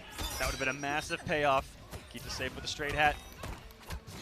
Good block on the low, but not the second time around. It comes with the shrapnel blast. That could have been it. And it's going to be the low pound chip territory. The up 3. King betting on the low. It takes his turn. Rio is going to do it, advancing in the loser semifinals. And then breathe a sigh of relief. Rio with the slight, not really pop off. He stood up, took the headphones off, kind of aggressively. Handshake, good sportsmanship. King, my man got upgraded. Still, great performance from both of them. I'm glad to see King back in action. Yep. Is this the rise of Emperor Rio? It could be. This could be the event that kickstarts his momentum in the tournament scene. It does, and I mean, look at the performance here. Look at what's coming up in last chance qualifier. You never know, man. Those dark horse players, the ones you don't really count on too much, they sneak up on you, and well, you saw what happened. Yep, and playing of the scare, like if there's a scary meter, upgrade has got to be on like the highest end of scary. It's terrifying. Yep. Like, can you anti-air? Maybe, kind of. You can try. Better keep grounded, but. Speaking of how many anti-airs have we seen that set? No. Not indeed. Not anti-airs. It's one of those things where you really have to lab hard against her. If you guys are watching at home and you're like, rather than sit there like, you know, some of us do, myself included. I'm going to say it, myself included, where we just complain. Yeah. Take it to the lab, find your answer, block a shrapnel blast, you know, what's your anti... It's one of those things where you really have to lab hard against her. If you guys are watching at home and you're like, rather than sit there like, you know, some of us do, myself included. I'm going to say it, myself included, where we just complain. Yeah. Take it to the lab, find your answers. You know, if you block a shrapnel blast, you know, what's your anti-air option? Yep. If he doesn't do shrapnel blast, what's your anti-air option? If he tries to cross up, all these fun things. If you make it read in the low, have your punish ready. You know, a lot of people miss out on that opportunity to punish. It's like -13, -14 down there, and little things like that. You know, look for air to airs. Look for things that actually just disrupt her game plan. Jackie's a character where you have to be confident in taking your turn back against her. You can't freeze up, because if you do, that's when she's going to run wild on you. But speaking of running wild, we have the young god, Ninja Killa. Ninja Killa has he won over half of the tournaments he's entered this year? He's won at least 3. Yep. He's won 3. He's 2 matches away from his 4th, and it's going to be the Johnny Mirror, and the crowd has all of a sudden lost all of its energy and has turned against us. They turned on their backs. I can see it now. doesn't exist without me. It is 2020. We're rooting for Jackie, but booing Johnny Cage. What a world. Star power to spare, homie. So Showstopper versus Outtake, I'm assuming? Those are some nice shades. I love those shades. Nice guy. Oh, Outtake mirrors. All right. We are going full-on degenerate mode here, Mr. Aquaman. Indeed, we are. Was that some tech that we saw come from Ninja Killa on the forward dash? I've been told about it. I've never seen it. If anyone's going to be able to showcase it, it's going to be him. This kid labs everything. There will be no gimmicks getting by this young man. I got to go ahead and shadow kick, put him full screen, eat a couple force balls on the way in. If you guys want to play a fun game at home, count the force balls in this Outtake mirror. Or if you don't want to have fun, count the force balls in this Outtake mirror. Dominant round 1 from Ninja Killa. Looks like he's ready for it. And I wonder if we're going to see more implementation of some anti-Outtake tech. We could see it. I'm not sure what character Keval brings able that could possibly get past Outtake. Right now, he has got to get something going. Good throw tech. And gets grabbed out of his low poke. You saw the leg. You saw the leg. Listen, you put your hurt box out there, and look what Ninja Killa did. Hits with that down 1 VP, the patented. Oh, and the flawless block up 3. Ninja Killa. That was Ninja Killa in a nutshell. Keval might need to be reborn again. Keval might need to get reborn again. Yeah. He needs to pull a Gears and have another life cycle. Come back as something. Who's he, Vegeta? Does he just come back stronger? Yeah, man. Is he a Saiyan? He could be. This is the crossover between the Dragon Ball universe and the Mortal Kombat universe. So Keval opting to stick it out with Outtake for at least 1 more game. I'm not. Who else would that he was play? convincing. That was convincing. Like, I think in the first round, Ninja may have lost 25% of his health. Ish. This is a character argued that just has no losing matchups. So that's why you look at the situation he was in and go, who do I pick? I guess the best chance you have is to try to beat him in the mirror match, but we see how that's working out, though. Keval opening Ninja up for the first time with some major damage. Now gets to space him out with the force ball, but look at these flawless blocks. Very smart enter there by Kevo, too, to get the health lead and then initiate zoning. Absolutely. All right, good throw tech. Ninja will not be thrown easily. Got to earn your grabs. And catch him with the whip punish. Good stuff. That was dangerous because there's an advancing low. That low profiles everything. Yep. That could have come at you right there. So Ninja hitting him with the nut punch, meter burn, and then Kevo immediately checking the movement of Ninja. Kevo's pulling a Ninja Killa and like either reacting or just making a feel for that forward movement and having the belief that we talked about. Yeah. So +6. Ooh, nice. Using the low poke, and Ninja once again. Great check on the throw, getting Kevo off his defensive meter, going in now. Ducks and full punish. To the corner we go. No. Oh, he dropped it. A rare drop from Ninja Killa. Very rare drop indeed. On the offense, here's Kevo. And you notice Ninja Killa's a little hesitant to take his turn there because of Kevo's swing last time around. Off this throw, we're going to see some zoning. Yeah, there's a force ball, but still ready for the forward movement. Out, just that straight down 2. Getting into the dirty stuff here. All right, double check with the 4-3. There's the low I'm talking about. That down forward on hit will jail into that. We need to be careful because you are going to advance with the high into negative frames. Oh, just a huge jump read. Dropped it and grabbed him out of the fatal blow. Look at the aggression from Keval. He said, I am sick and tired of this. I'm sick and tired of you being in control. I need to take it back. I think you're trying to throw him. Ninja Killer woke up down one flip kick. This is the game we play. Blocking is detrimental, man. Starting the round off. Honestly, I've been there with Kevo. If I got hit by something and I'm like, that was so stupid, I'm going to do it right back to you. Oh, no. The high recovery. Oh, the chin checker from Ninja Killer. Look, and he dropped it. But it's okay, got the grab. Got Kevo bleeding out now on his very last leg. And the chin checker in return. Right back at you. And not going to drop his combo is Kevo. And warming up, catching the roll away. Oh. It ties us up from a full health deficit. What is this a real master comeback from Kevo Reborn? 900 health comeback, it felt like. This man, look, the down twos, the down one, I can't. That's a great answer for going right in with the down one DP. Getting so much mileage out of that in this set from both players.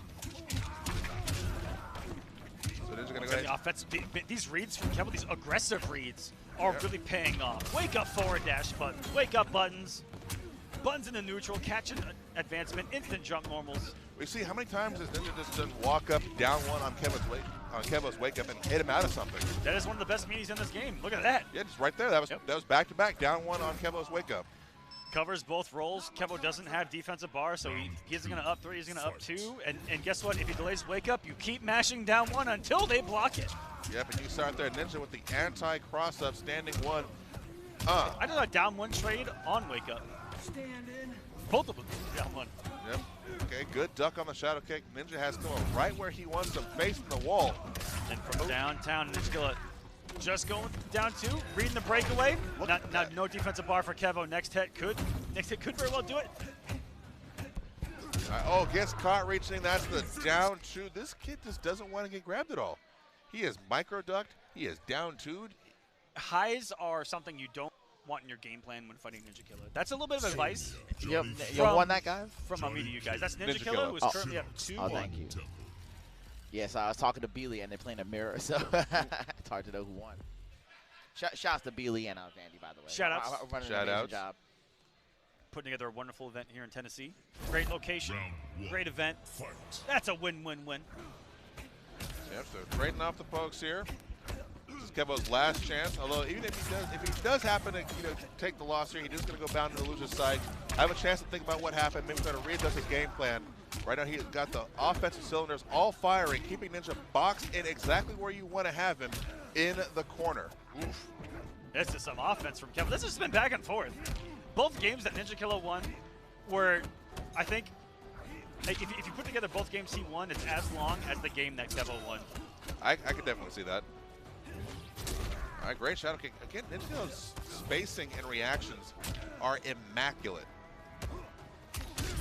Some would say unhuman, inhuman. Inhuman. He is a program. He is a program in the machine. Paulo actually built Ninja Killer from the ground up, and all we see is a hologram projected in front of us. Paulo's consciousness. It's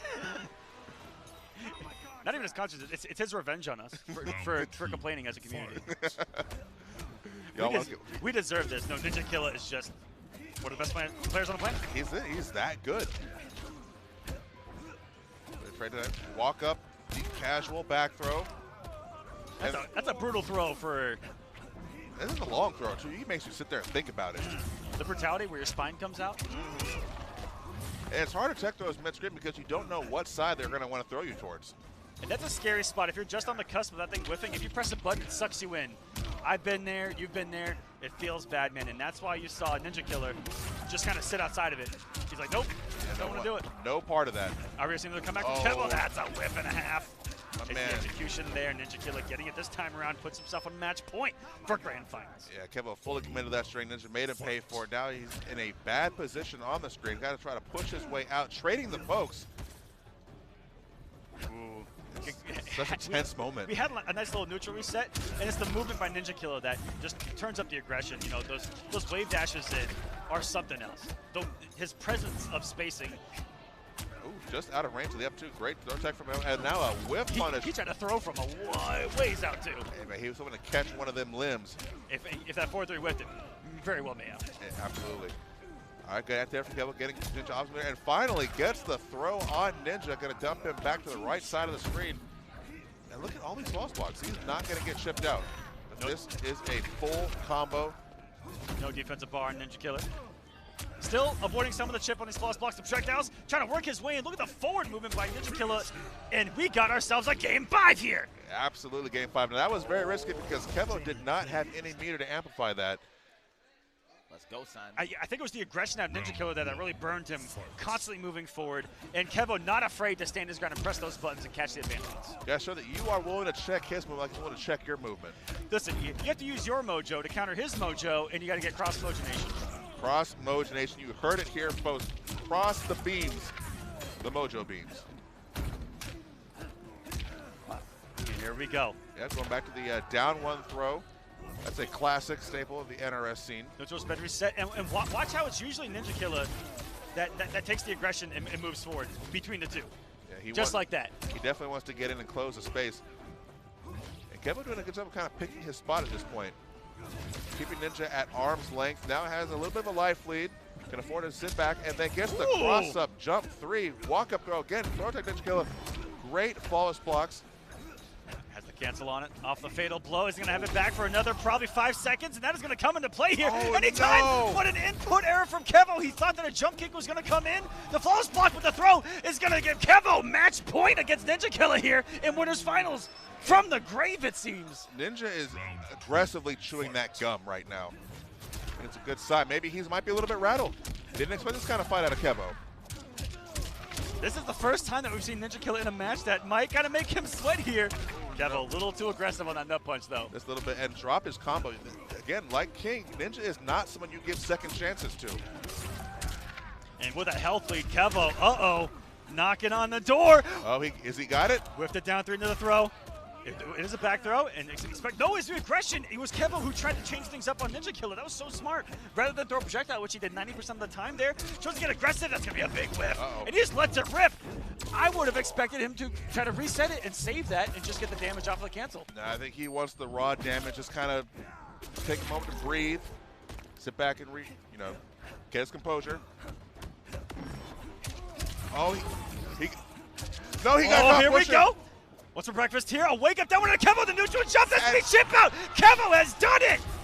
Kevo sending Ninja Killa to losers and advancing into grand finals. Kevo now joins the very, very short list of players to beat Ninja Killa in this top year. 8. This year, ever.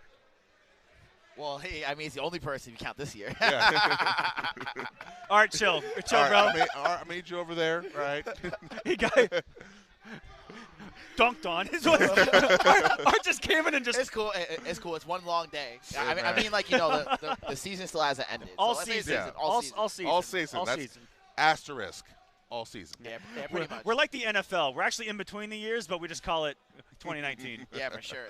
That was crazy, guys. So let me run through some of our sponsor reels real quick. Absolutely. Awesome. All right, so first off, shout out to Matcherino, of course.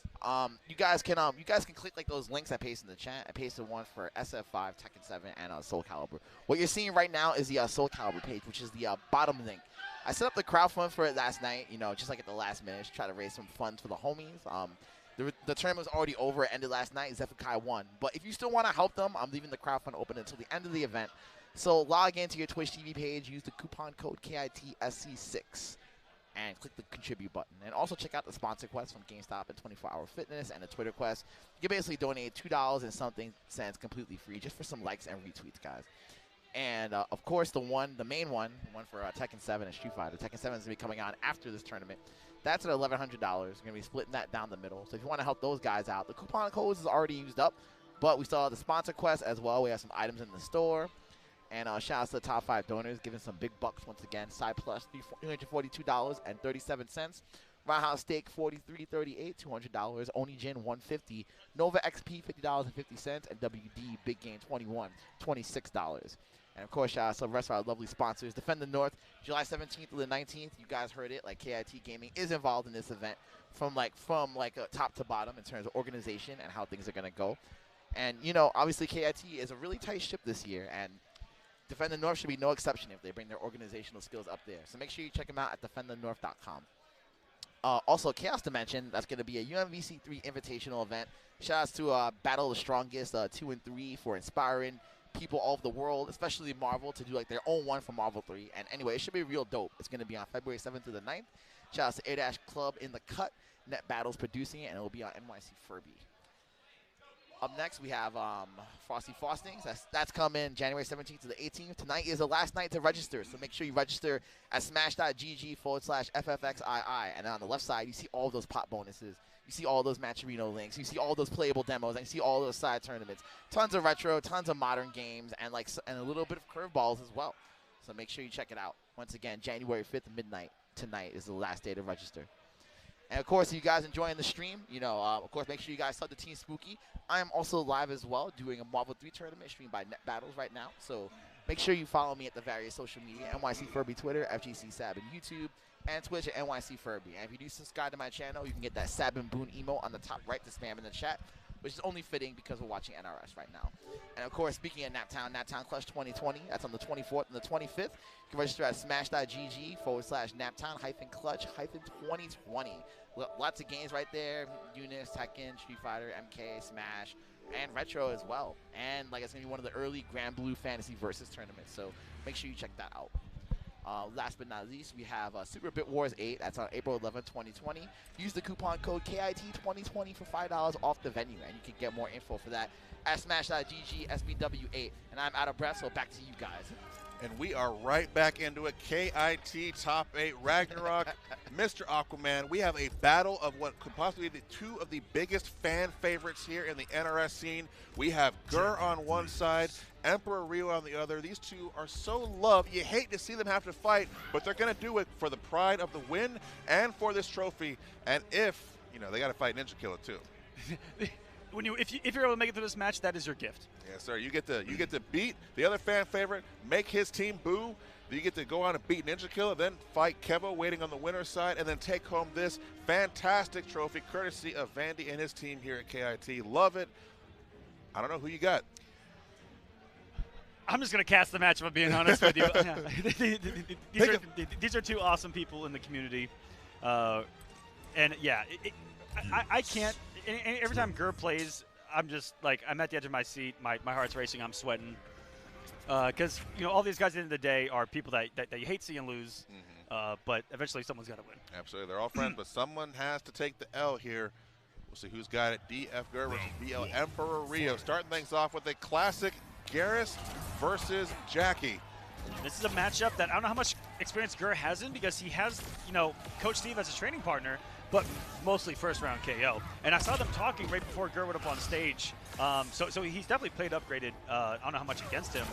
But was telling him some tech because Coach Steve had to play Rio.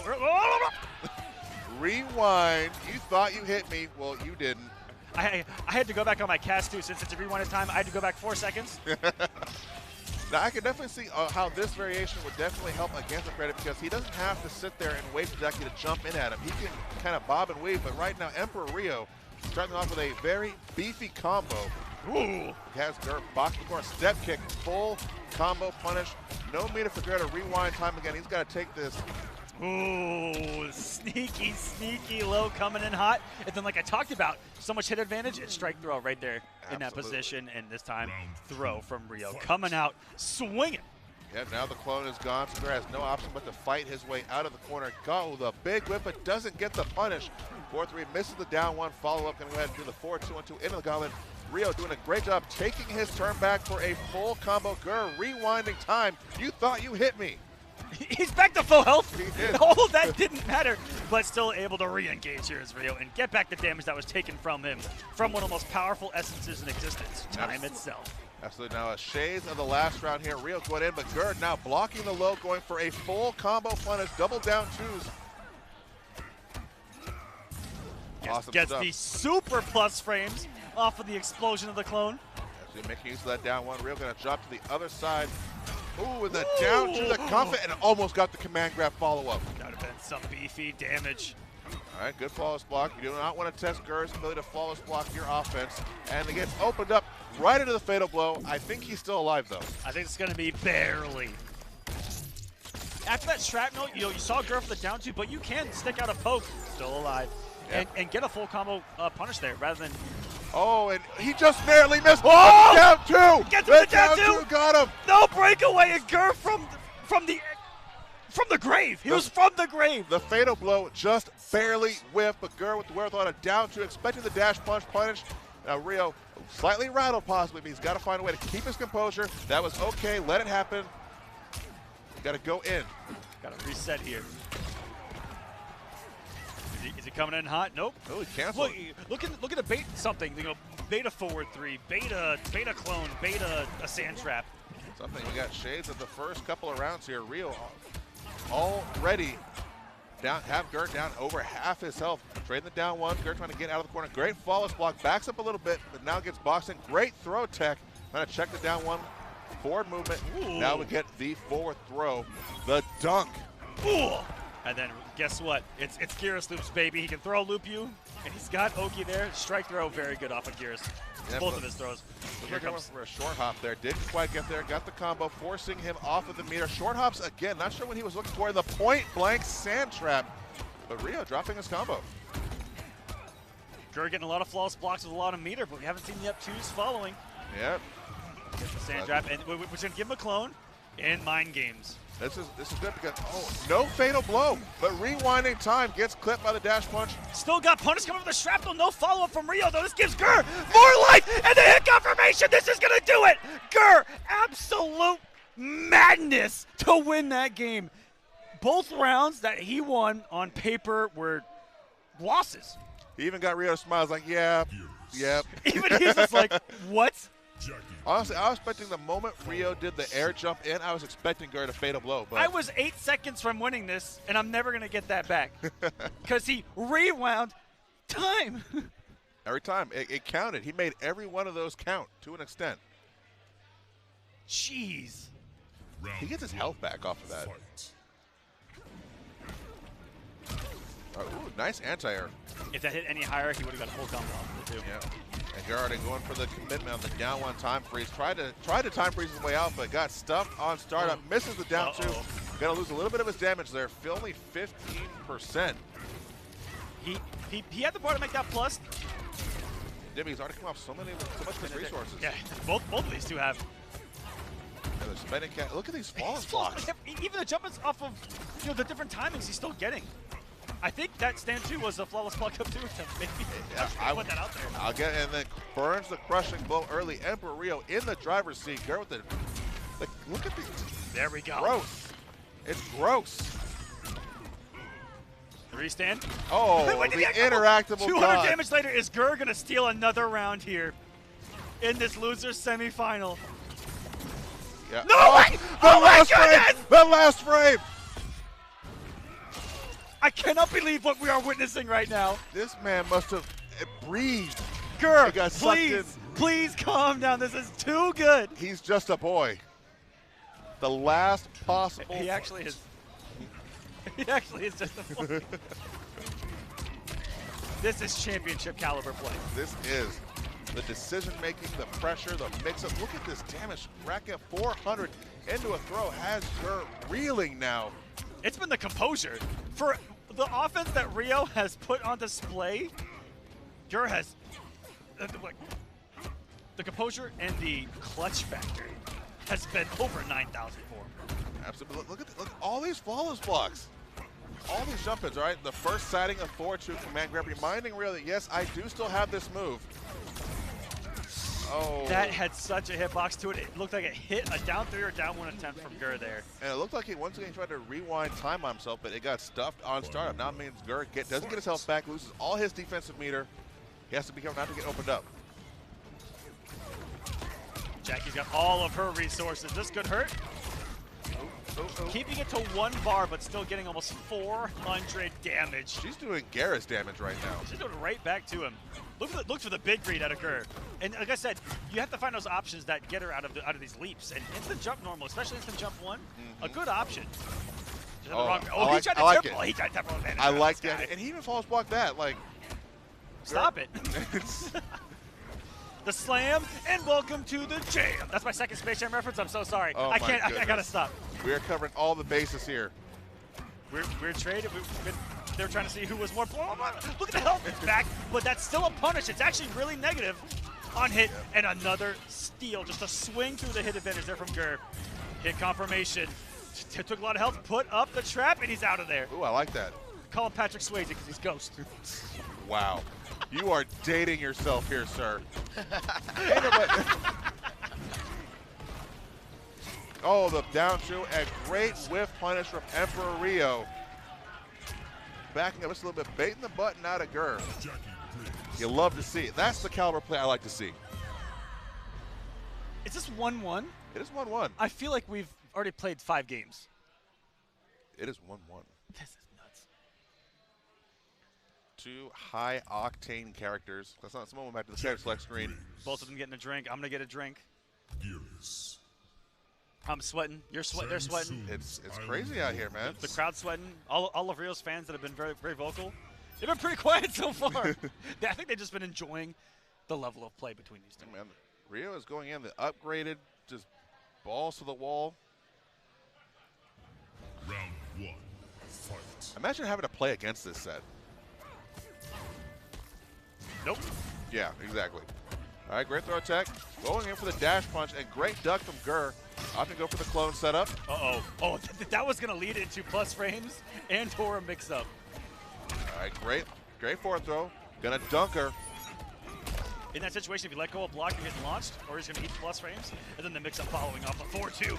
Hits him with the shrapnel. That has been a thorn in Grrrrr's side this entire set, the shrapnel blast.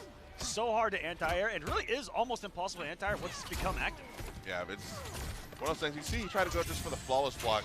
Down 2. Ooh, ooh. Should have cashed on some damage here. Ooh, another dirty setup. Oh. Are you kidding me? That was nice. But Rio, oh no, rewinded time. You're no combo for you, sir.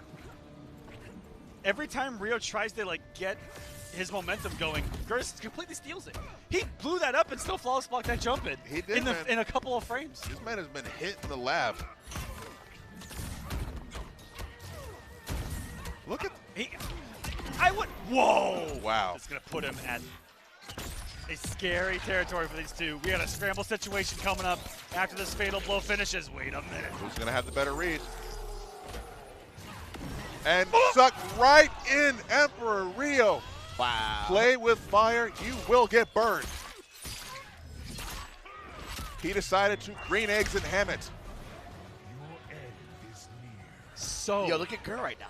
Let's go. He's feeling it in the zone, and how great have these fatal blow reads been? How great for both of them? Yeah, the Rio going right back in. Oh, catches Grrrrr whiffing a button, full combo, but drops it. That's where she just keeps changing her jump arc, and the button you have to press to try to anti-air, and the turn you have to take maybe could have got a combo with how high that up 3 hit. So to the corner we go. What's for breakfast? Coming up with the low leap, and the plus frame's not your turn, but Grrrrr trying to swing anyway. Luckily, Rio not overcommitting. And we've seen it so many times. Rio has a great start to the round, gets Grrrrr at a big life deficit, and then Grrrrr somehow finds a way to bring it back and take the round. He's in that position right now. Rewinds time. He's back to 300 health. Like it never happened. Here we go. We got it. We got it. Not quite. Almost the big one. Almost the big one.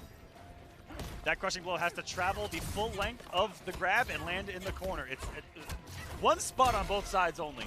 Yeah, it's not one of those active frame ones. That one you legit have to be in just the right amount of space. And the tip throw, Grrrrr gonna take it. 120 off of that, and it has been the time that has just stolen every bit of momentum Rio has built in the later end of these rounds. And you can see Grrrrr is not committing to forward to command grab very much. That's only the second time we've seen that in this entire set. It's all about conditioning. It's all about, making sure your opponent is blocking the 4-2-1-2 and using it when it matters most. When they have it on their mind the least to try to make the read on. So scary, man. You block the forward 2-on-2. Will a down one come? Yeah. Will the false block up 2 grab? Jackie Briggs. He's thinking a lot here. The Titan. And it's 2-1 Grrrr. But Rio has had a hefty health lead in almost every round. Every time, and then, like I said, he starts off very strong, and then Grrrr somehow. This has not been, I hate to say it has not been dominant from Grrrr. No. It has been clutch as F from Grrrr. And that could be the experience factor that Grrrr has. He's been in this position before.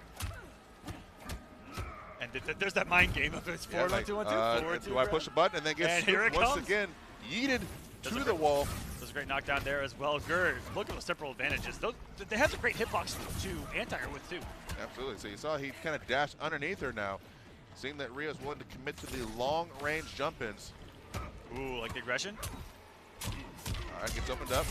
If Grrrr would have popped that clone, would have caught Rio going for that quick reversal. Oh, he got caught. Trying to anti-air shrapnel, not like this, and the wake-up crouch. Getting the punish there from Rio. These micro crouches from these players have gotten better and better over time, and we're really hitting a peak. That is a counter pressing a button. He's going to be punishable though. Oh no! Not like this. Bring him in. Bring him in. Not another steal from Grrrr. And Rio broke away, so he spent his defensive meter. Oh no! This is hurting.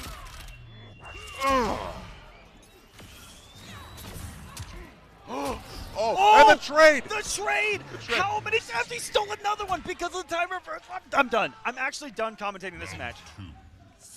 Producer, do you want to switch? Because I'm done. This is. So Grrrr, but he committed to the jump one. Rio punishing the recovery. Grrrr, no meter to get escape now. He can't rewind time. He is stuck. Eating the forward throw. Rio going right back in. Good false block from Grrrr. Trying to over the shoulder. False block in return. Oh, that was an up 2 attempt. I'm waiting to see the confidence from Grrrr to let the up 2s rip off of all these flawless blocks. They haven't been there like we've seen all tournament. I mean, it's almost like he's saving the meter to rewind time specifically. You may be right about that. That was pure dominance from Rio. He finally didn't let Grrrr regain control. Yeah, he finally kept him in the corner. That's kind of the key. You can't let Eternal have any screen space. Have space to play with. Especially to detonate the bone there, honestly. It's honestly like a kid in a sandbox, pun intended. Wow. Okay. Things not looking good for Rio. Okay, good conversion. Grrrr went for a short hop there. I think that he read low pound. He might have. Off of that leap. Thinking on the next level, just not there. No.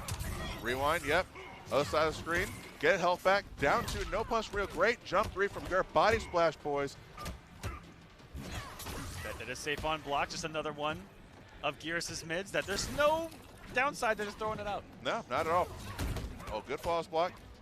Grrrr trying to be very patient. He has to try to hit his defense meter and come back. Almost caught him on the anti-air. That could have been dash punch back distance. Perhaps he got straight caught. to blow, and this should be it. Yeah, this should definitely kill. Here comes the roundhouse. That snip before the yeet. And we have a match. This is a match of matches. Match of the tournament for me right now. Yes, sir. This is definitely, again, 2 fan favorites here at this event. Grrrr and Rio. You saw Grrrr had it under control, but he tried to stick out a button to anti-air very late when Jackie was already active in his hurt box, and he paid the price for it. The iron price with his life. Now these two are in deep thought. Grrr's going through every little situation right now. What happened in that set? What could I have done better? All that stands between you and Killa is one last match. And you've already, after this match, you will have already expelled, I think, everything you've got in the tank. That's why it's a rough position to be in, because you got to go right into fighting somebody. One of the most. Round 1. There's no breathing room. Looking at KIT, Killa coming as the only one secured for Final Combat. Oh, and Grrrr got caught swinging him down too. And again, try to stick out that button, anti-air Jackie, and then a third time's the charm. It works this time around. No fear whatsoever. Okay, great short off on the throw. Fail, adapt, evolve. He has dodged 2 throws, hasn't quite gotten the punish for them yet. Oh, the double shot. Anti-air. Yeah, it's look at these flawless blocks. Oh, that is gonna hurt. Huge risk from Rio right there. He sometimes likes to wake up like that and just catch a counter hit and get the crushing blow. Oh, input, it had to be an input air. No one ever wants to do that in Mk11. No, unfortunately, now he has spent one of his defensive bars. That's some okay damage, though. It is. I mean, it's not bad, but. All right, so that is, he got his bar back already. Yeah, he got his bar back. He's good. Forward throw. First time. Now, got to watch that because Rio is crazy enough to wake up with the fatal blow. Most certainly is. He's done it. I've seen him do it. Oh, and the late body splash. A rare anti-air from Grrrrr in this set. And then Meaty Frog Splash sets up match point for Grrrrr. All right, nice use of the headbutt. Try to short hop. It's like a throw attempt. Using that back two space. Weathering the storm, but does get hit by the ground pound and a savage swing by Grrrrr. That very plus is Jackie on that. Absolutely. Ooh, great backdash and a punish. He's going up again. Rio not getting aggressive on that leap, just resetting sides, getting away from the clone. Luckily, that was nice. Luckily, Grrrrr getting punished right there and tries to anti-air again. Completely resets everything. Yep, this time Grrrrr not sticking out a button. Time and time again. I hate to say it. Time and time again. All right, Rio going in right now. High octane pressure going right in for the jumps. Grrrr with the false block has no defense meter up. Here we go. No breakaway available, and this is some hefty damage. 340. And he's one hit away from sending us to a final game. Final round of the set, but never count. Grrrrr out that hit behind Geras. And now Rio, double match point for both of them. Position in Rio's favor. Yeah, now Grrrr has access to both defensive meters, so you gotta be careful what you hit him with. No low. Nice backdash from Grrrr to just get him out of dodge. And anything Jackie could have done there. Probably wouldn't have reached the range. Teleport sets the neutral. Didn't quite space that perfectly. The Shoryuken coming from Jackie may have gotten her above it. Just tried. All right. Ooh, a nice jump back. Get the clone out there. Oh my. Grrrr even knew that was going to work. Are you kidding? He knew the breakaway was coming. Set all of this in motion. He was thinking ahead the entire time, as you should. Oh no, he didn't get the conversion off the anti-jump down one. That is -2. Those search times come quick. Empty jump command grab. Into the wall you go. And what's for breakfast? Overcommits on the 4-2-2, but he saves himself. What is going on? Now the damage there was very minimal compared to the damage he would have taken. Oh no, he missed the whip punish. Rio taking full advantage. Full combo punish into the forward throw. It is either player's game here. Fatal blows him for both. Rio dash up command grab. Not going to kill him. 120 in the corner. Does have the extra damage. And command grab. He just teleported command grab. The absolute madman. Match of the tournament. Both players stunned at what we just saw. With the 12th level intellect reads. He knew that he saved it the entire time. He not one time did he go for that setup. Well, I was talking about it, how it looks like the explosion, and by the time you've reacted to what he's done, he's doing something, and you've gotten hit. And command grab, the perfect thing to do in that situation where your opponent thinks that they're going to have to block something, just mid-command grab. That could have gone so wrong in so many ways. Honestly, both of, every round of that match could have gone either way. Absolutely. Now that was perfection. Game 5, Mortal Kombat 11. So Grrrr is going to move on to fight Ninja Killer. Emperor Rio, unfortunately, that is his time in this tournament. But hey, hey, round of applause for the young man who put on a phenomenal performance this entire tournament. Many, many clutch moments on his way here through this top 8, even up to top 8 and top 16. So, you know, this, like you said earlier, this could be the event that helps skyrocket this young man's FGC career. And Grrrr is one of, if not the favorite, potentially going to last chance qualifier. So he's looking pretty strong himself. And on the flip side, left in this top 3 of Mortal Kombat is Keval Demand looking to kind of pull off the same thing, who was right on the outside as far as points. Absolutely. Right before it was finalized. Keval had a very clutch match with Ninja Killer, now sitting very comfortably on the winner's side of top 8, awaiting the victor of this match. Grrrr. The reason Grrrr's seat is empty is you know he's taking a breather. Yeah, you can't ask him to spend that kind of energy and stamina and then turn around and fight someone like, or fight anybody at this point. But no, yeah, let the man have a little bit of breath, water, get a little bit of water, little last minute strategizing. So, hey, I want to thank you guys for tuning in and joining us here at KIT 2020 Ragnarok. Mr. Aquaman, look at this trophy. Look at it. One of these players is going to go home and put this on their shelf. If you've been looking at us talking this entire time, you're watching this stream wrong. Your eyes should be right on that trophy. Although I'm very flattered and thank you. I'm just saying, man. Hey, I'm out here. I'm out here. I'm dapper. Hey, you are looking pretty dapper. Thank you. I like that pin. Where'd you get the pin from? Don't ask questions. All right. It's a nice pin. Grrrrrr might get back onto the stage. I actually got it at the event that Grrrrr won this year, the E-League Showdown finale. Really? At Rooster Teeth Expo. Damn. I mean, I can think of no better way at this point than to kick off the tournament season here of 2020 than by the phenomenal matches we've gotten to witness here at KIT. If this is what we've got in store for 2020 Mortal Kombat 11, yes. All of the yes, please give me more. I need it. I want it. So, who do you think we're gonna get? Liu Kang up first? Oh, wait, we got the first. They're finally desyncing. We saw this matchup for Grrrrr to get in the top 8.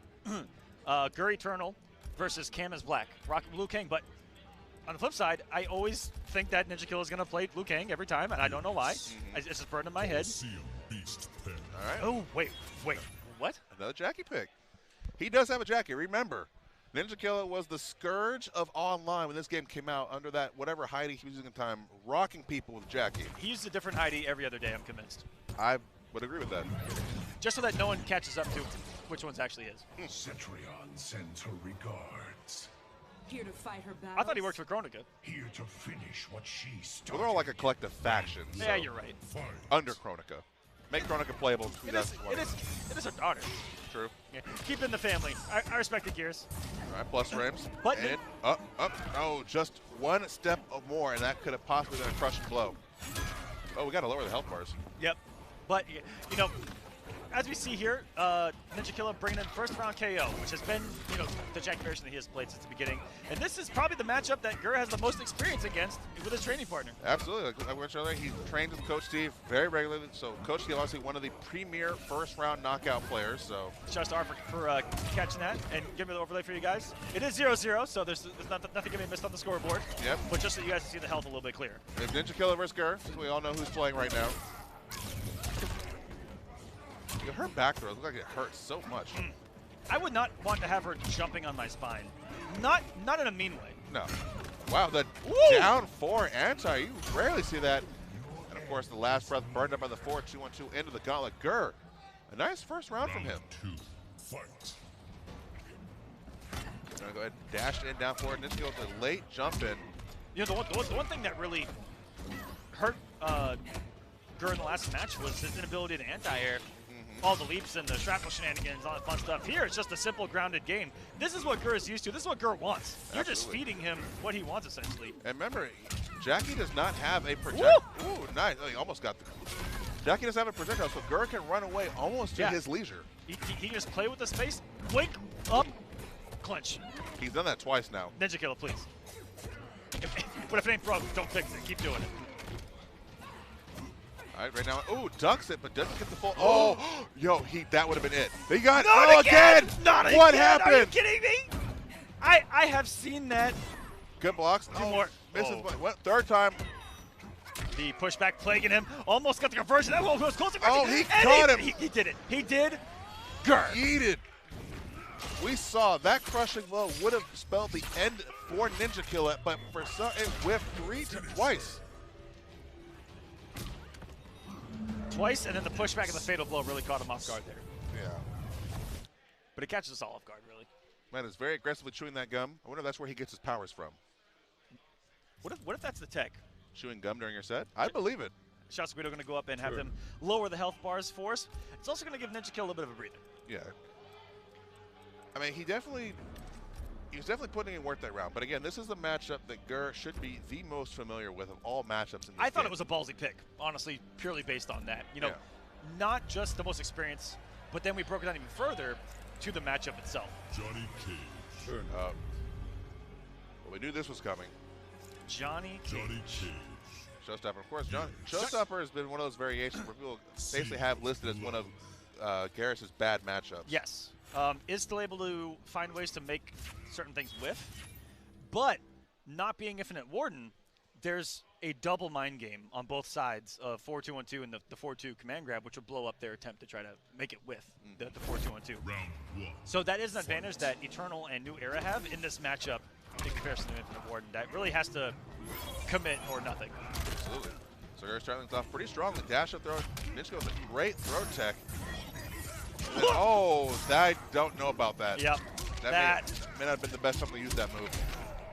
Because now he's going to sit here and deal with showstopper shenanigans. Great throw tech from Gurr. Dash up, down one. It's like, ooh, it's ducked underneath the high, but no punish. It actually costs Gurr the same amount of health and no defensive resources. That's okay. We've seen what he can do in a health deficit. Yeah, he's made several comebacks. All right. Oh. Thought he was going to break away, I think, there. Could have got in the corner with a command grab, which has a wonderful knockdown on it. Yeah. I like that Gurr ends a lot of his combos with setting up a new sand clone, too. Yeah, he's always thinking ahead. As we should be. He's kind of creating the blueprint of Eternal Geras for us, like before our eyes. Another. Oh, that was ballsy. Another go back in time. That throw range was absolutely insane. The back throw, and Gurr came off all his defensive meter, trying to make that one last rib, but Ninja Killa shut down. He came off 4 bars of defensive meter that round. If you guys think that something costing 2 bars of meter is too much, look at that and tell me again. Absolutely. Come on. So unfortunately, he's going to have to hold all this now. No meter to break away. Ooh, ooh, ooh, ooh. Crispy 315. Dash. Look at the wave dashing from Ninja Killa. Speaking of crispy. Very. All right, yeah, this is looking kind of rough for Gurr right now. He's stuck in the corner, no defensive meter. Not a whole lot he can do here. Weather the storm, walk up, forward throw, try to get something going. Of course, the escape failed come from Ninja, who made a read that the back throw was coming, simply for position. Oh, Gurr's wave dashes too. Nothing to slouch at. That's a tricky spot. It's minus enough to where if you poke, Gurr's probably going to have a flawless block up 2 input. Oh, you saw he went for the straight command grab. Ninja Killa waking up with buttons, recognizing the hesitation there and making Gurr pay for it.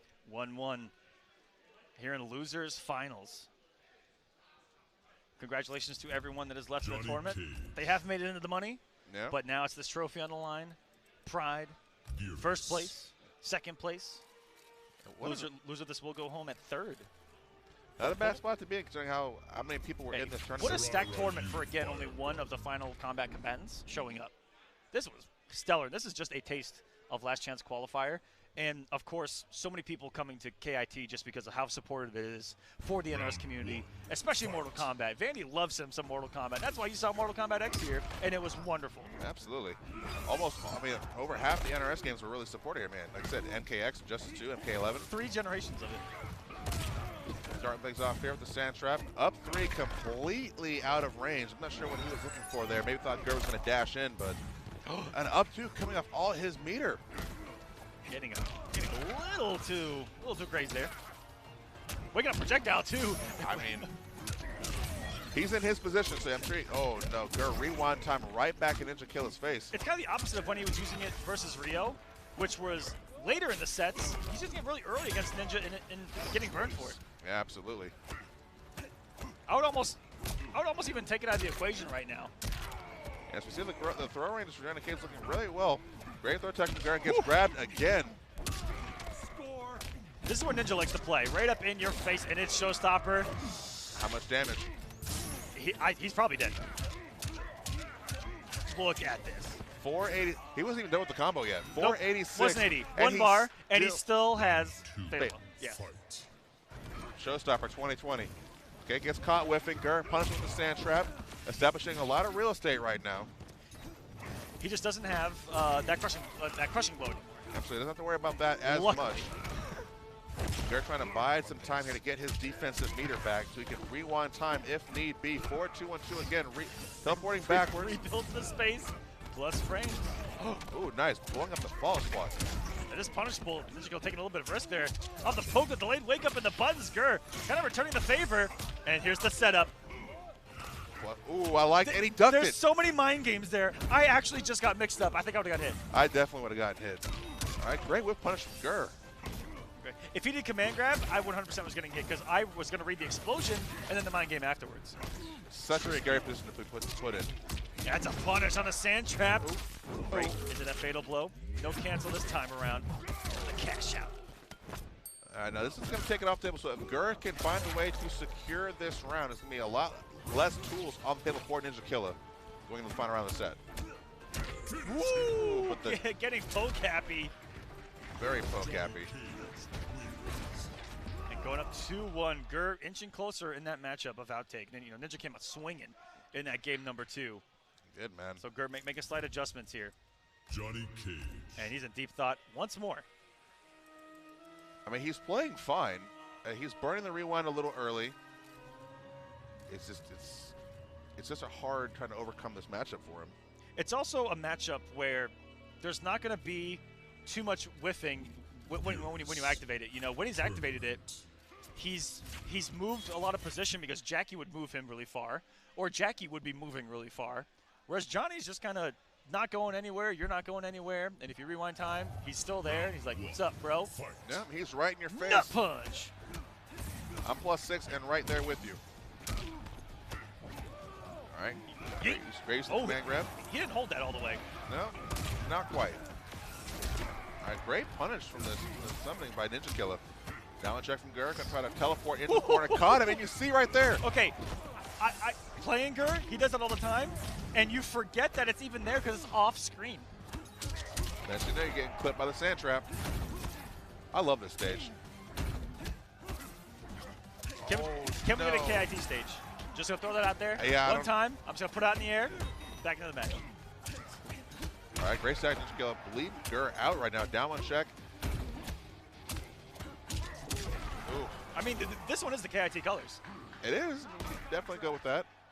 Round 2. We'll say it is. Yeah, we'll go ahead and go with that. The unofficial. Oh, short hop to the command grab. Grrrr's in a rough spot now, eating the forward throw. Back throw, excuse me. Interesting choice for Ninja to throw Grrrr out of the corner. Just the harder one to tech in that situation. Ooh, there's a flawless block. I've seen more flawless block up 2s in top 16 of pools than I have here in this top 8, but I've seen the flawless blocks themselves. Absolutely. All right, good flawless block in the jump in. Could have saw one there, but Grrrr's been saving it for that rewind of time. Absolutely. No breakaway from Ninja. He's eating every bit of this damage. That's very confident of him. No hiccup for him. Maybe the clone being there kind of screwed him up. Just a little bit. Uh-oh. Oh, wow, okay. And the block. And the punish. Oh, my goodness. Ninja Killa trying to go for the hard read punish, and Grrrr, the block, man, saved his life. He's still in this. Every time we say use that bar, we got these flawless blocks, the up 2s. He proved us wrong every single time. Every single time. All right, great throw check. Gotta go back in with the 4-3. Good blocks from Grrrr. Eating the +6. Wow, brave to poke back at Johnny. Ooh. All right, so interesting confirm there. Oh no, he went for the hard read. Against most of the cast, that is going to be safe with the pushback of the down 4. But Johnny, we talked about, has those advancing buttons. Absolutely, Grrrr gonna use the get him out of the corner. Ninja not watching his feet, and it goes for another command grab. That was from really far out too. Maybe thought he was going to advance with the button, press it down 4. That's going to be full combo punishable. Oh. Are we going to see the side switch? I went for the mix-up into the command grab. I love it. I definitely got hit by that too. It can come off a tick throw, go double short hop. He was not getting grabbed of all of the things in Mortal Kombat 11. I know, I refuse. Now Grrrr trying to run down the clock here just a little bit. 25 seconds on the clock. No way. Full punch. This is actually death. This is death. Ninja Killa 3-1 is going to get the run back with Keval in Grand Finals. Oh. So clutch. Working his way in on one of the best keep-away characters in this game. Just picking his moment right. Flawlessly canceling that in a fatal blow. Doing exactly what he needed to do when he needed to do it. Because Grrrr was right there to send us to another Game 5. And Grrrr, his Eternal is such a it's fun hype. thing to watch. It's like the one time you will cheer Garrus. Yes. Because it's fun to watch. It is fun to watch. There's so much creativity. And I know that's a big topic, a big talking point in our community is that there's not a lot of creativity. Mm-hmm. That looked awesome. I mean, how many layers of mind games can that character establish when the clone is out? Yep. Will he teleport to it? Will he detonate it? Will he do nothing with it at all and just command grab you? Like, what's going to happen? Will will he just use this as a distraction, you know? Who knows? And he teleport us out of screen. Off of certain setups, it's a triple-way guess off of the same situation. What he's going to do off of it, is it going to be fear? Is it going to be plus frames? Or is it going to be, I'm out of here? And every time we've seen, like we said earlier, you know, he teleports. Hey, look, he teleported. Sand trap. Yep. Oh, well, okay, that happened.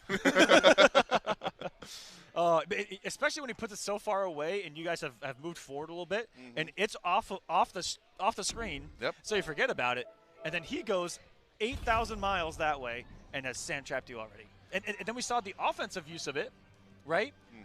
Where he teleports to it. All right, guys, real quick. It looks like the explosion and then command grab. Yep.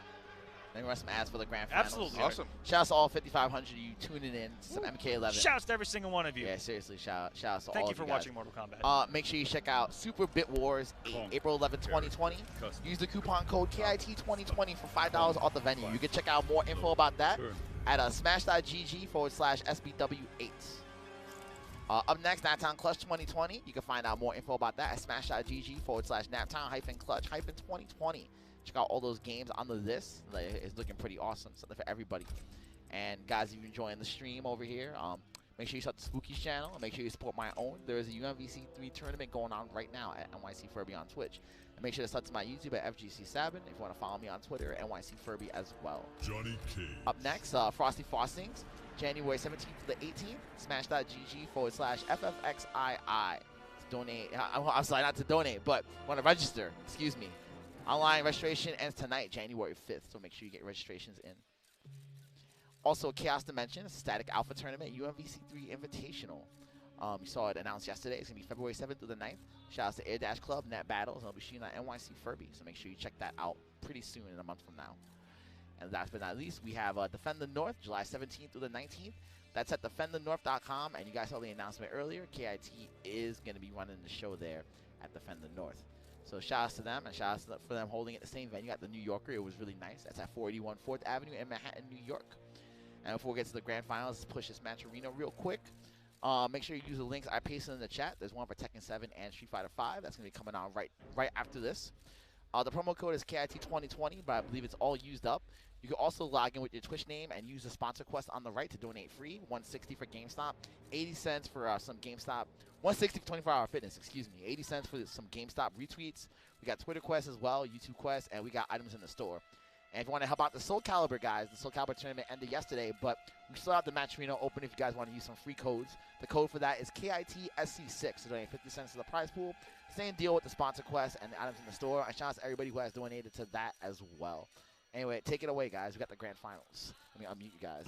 Back in there. Here we go. Grand finals time. Mortal Kombat 11, KIT 2020. My name is Mr. Aquaman, joined by Ragnarok to bring you guys the action. And it all comes down to this last matchup. 10 a.m. yesterday, all the way up to this point, we have on the loser's side, or sorry, the loser's side, yes, Ninja Killa, who now has to find a way to beat Keval Reborn not once, but twice. Keval's on left or right? Keval's on the left. Okay, cool. We saw that. In a match, right? Hands down. That went down to the wire in Winners Finals, Game 5. The star. But the comebacks from Keval. Keep dreaming, Mini-Me. Round 1. Fight.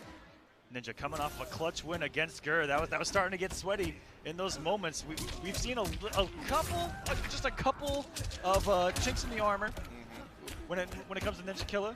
He hasn't looked quite like the flawless machine that we're used to. And that Grrrrr definitely made him sweat a little bit. And Keval now in a couple of positions because he's on the winner's side.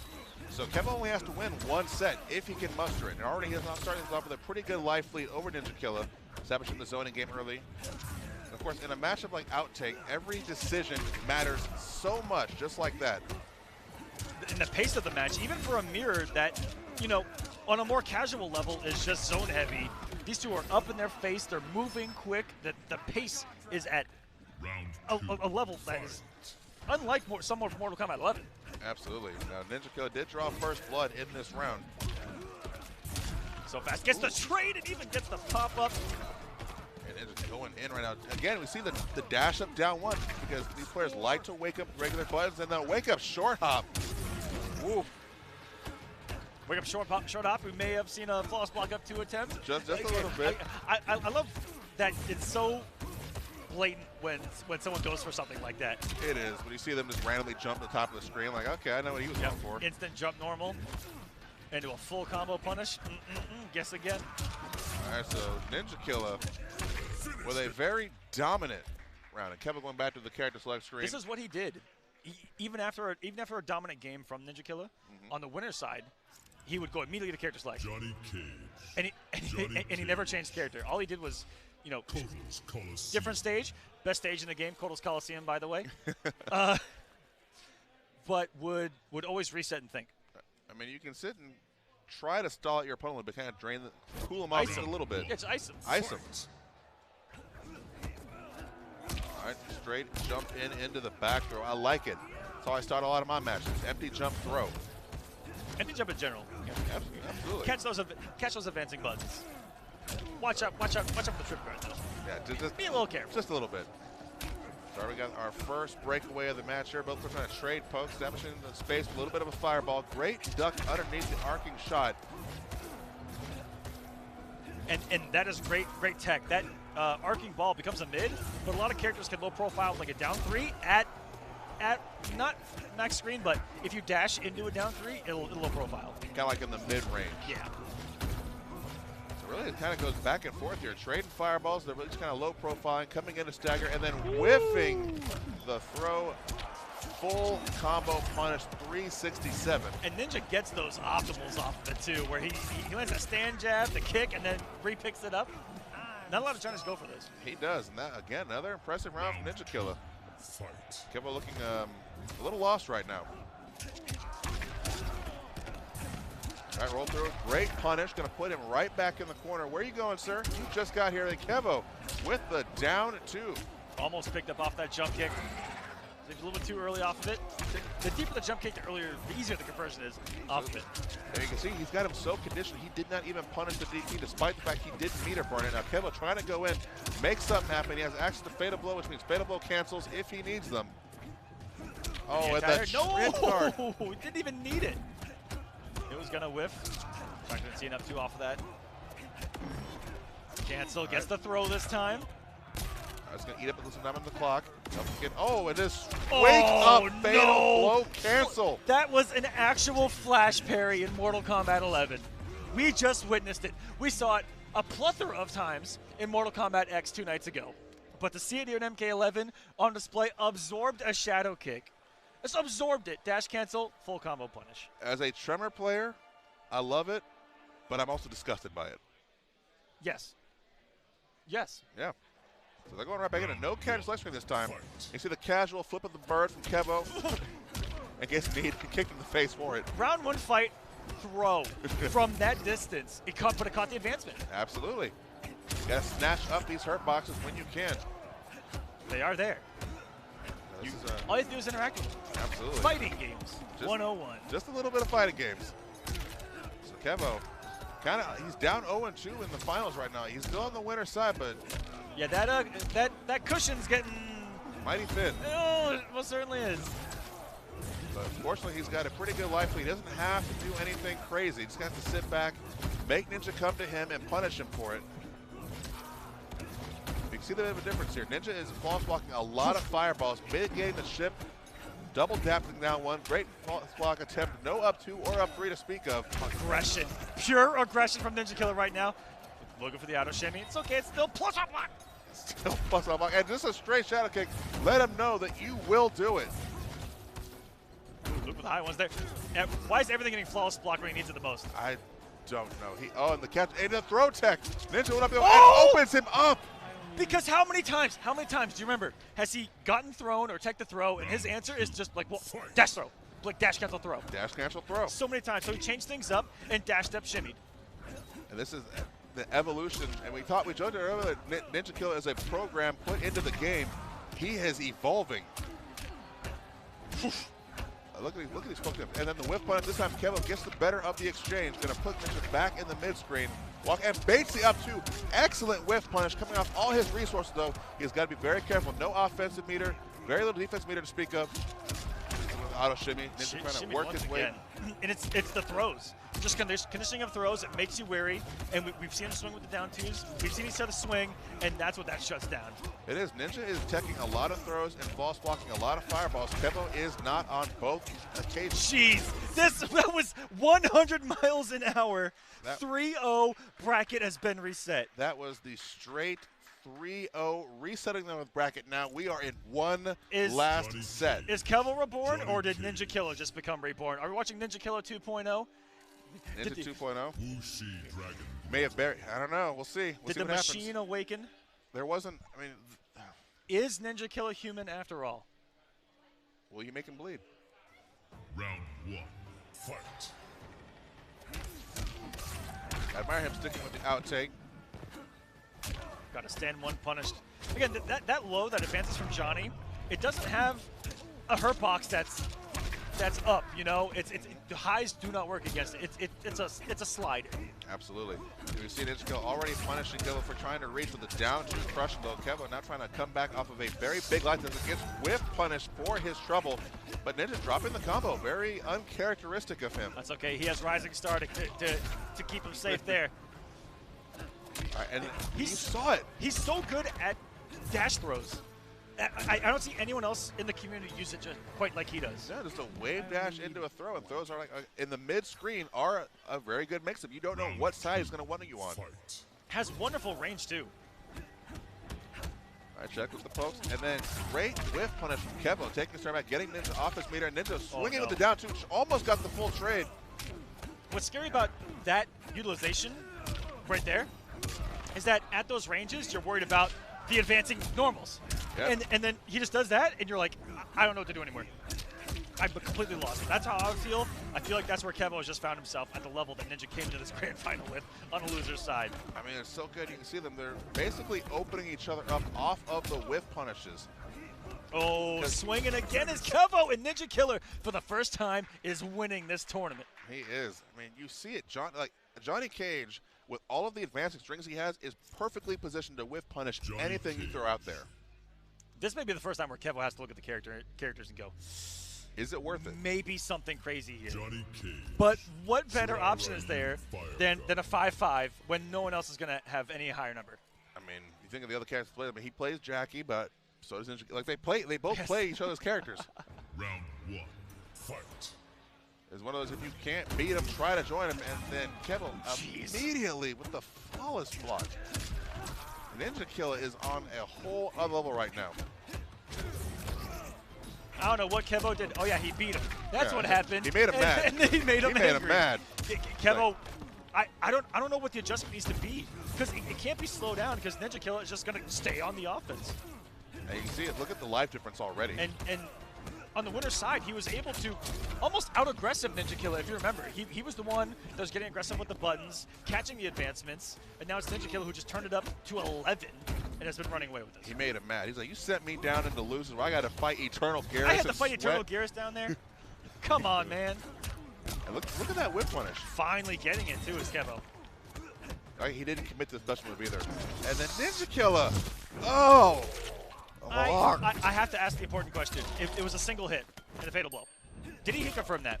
I think he did. I'm gonna give him the benefit of the doubt. I think he hit confirm that. Round 2. I don't know what's in the water here. I don't either. Look at the whip punch on the force ball. He has got this man reeling. Dashing down one. Catching Kevo trying to wake with a lot of buttons. Down one, Rising Star.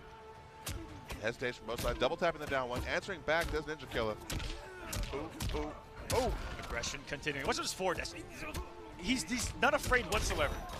And we've seen how many up threes? Virtually none. None. They're false blocking everything, but saving the meter for Rising Star and for force balls. And Ninja Killa, like, he is completely 5 straight games, one away from the 6-0, and Kevo looks as you would look in this situation. So I can't lost. What do I do now? He needs to win 3 games straight, or this tournament is out of his hands. So we've had no round Browns before. Kevo's taken rounds, but this might be the first no game James in a long time. Just straight 3-0 for the bracket reset, then 3-0 to finish him off. Has it been what would it be, 6, 7, 8, 9? Has it been 10 rounds straight? Just about. Jeez, Like, that is almost pure dominance, and that's almost what we expected Ninja Killer on the winner's side. But Keval really did show what he was all about. But well, let's see. So I think it's just anger from Ninja Killer. well, like he beat Grrrrrr 3-1, so Grrrrr Yes. got the game off him. But then he turns around and does that. Yes. Not human. What is in his breakfast cereal? We're gonna keep What is saying in the breakfast We're cereal? gonna keep saying it. We don't think that he's a human. Prove us wrong. All right, this is Kevo's last chance. He has committed to outtake for the rest of this set. I believe in the man. He's done it before. But Ninja looks like he has completely cut off all of his momentum. He made 2 massive comebacks in winners finals. He needs 3 here. I mean, we've seen Ninja Kill basically baiting Kevin to push buttons and then whiff punishing him for them. And we haven't seen Ninja Killer move backwards, I think, once. No, he is a unrelenting force advancing forward. And just like that, chip territory away, Ninja Killer on tournament point here for KIT 2020. 1 round away from a 6-0 performance in grand finals. Crazy. Absolutely insane. Great tech, though. Kevo is still in this, but he is not in a good way. He is going to eat a lot of damage. 382, still does not have any meter to break away. Started off a potential final round, Half-Life gone and building on it. 14% later, not a flawless, not today, says Kevo. Gets the hit in, needs everything. He needs a sensu beam. He needs a spirit bomb. He needs Popeye spinach.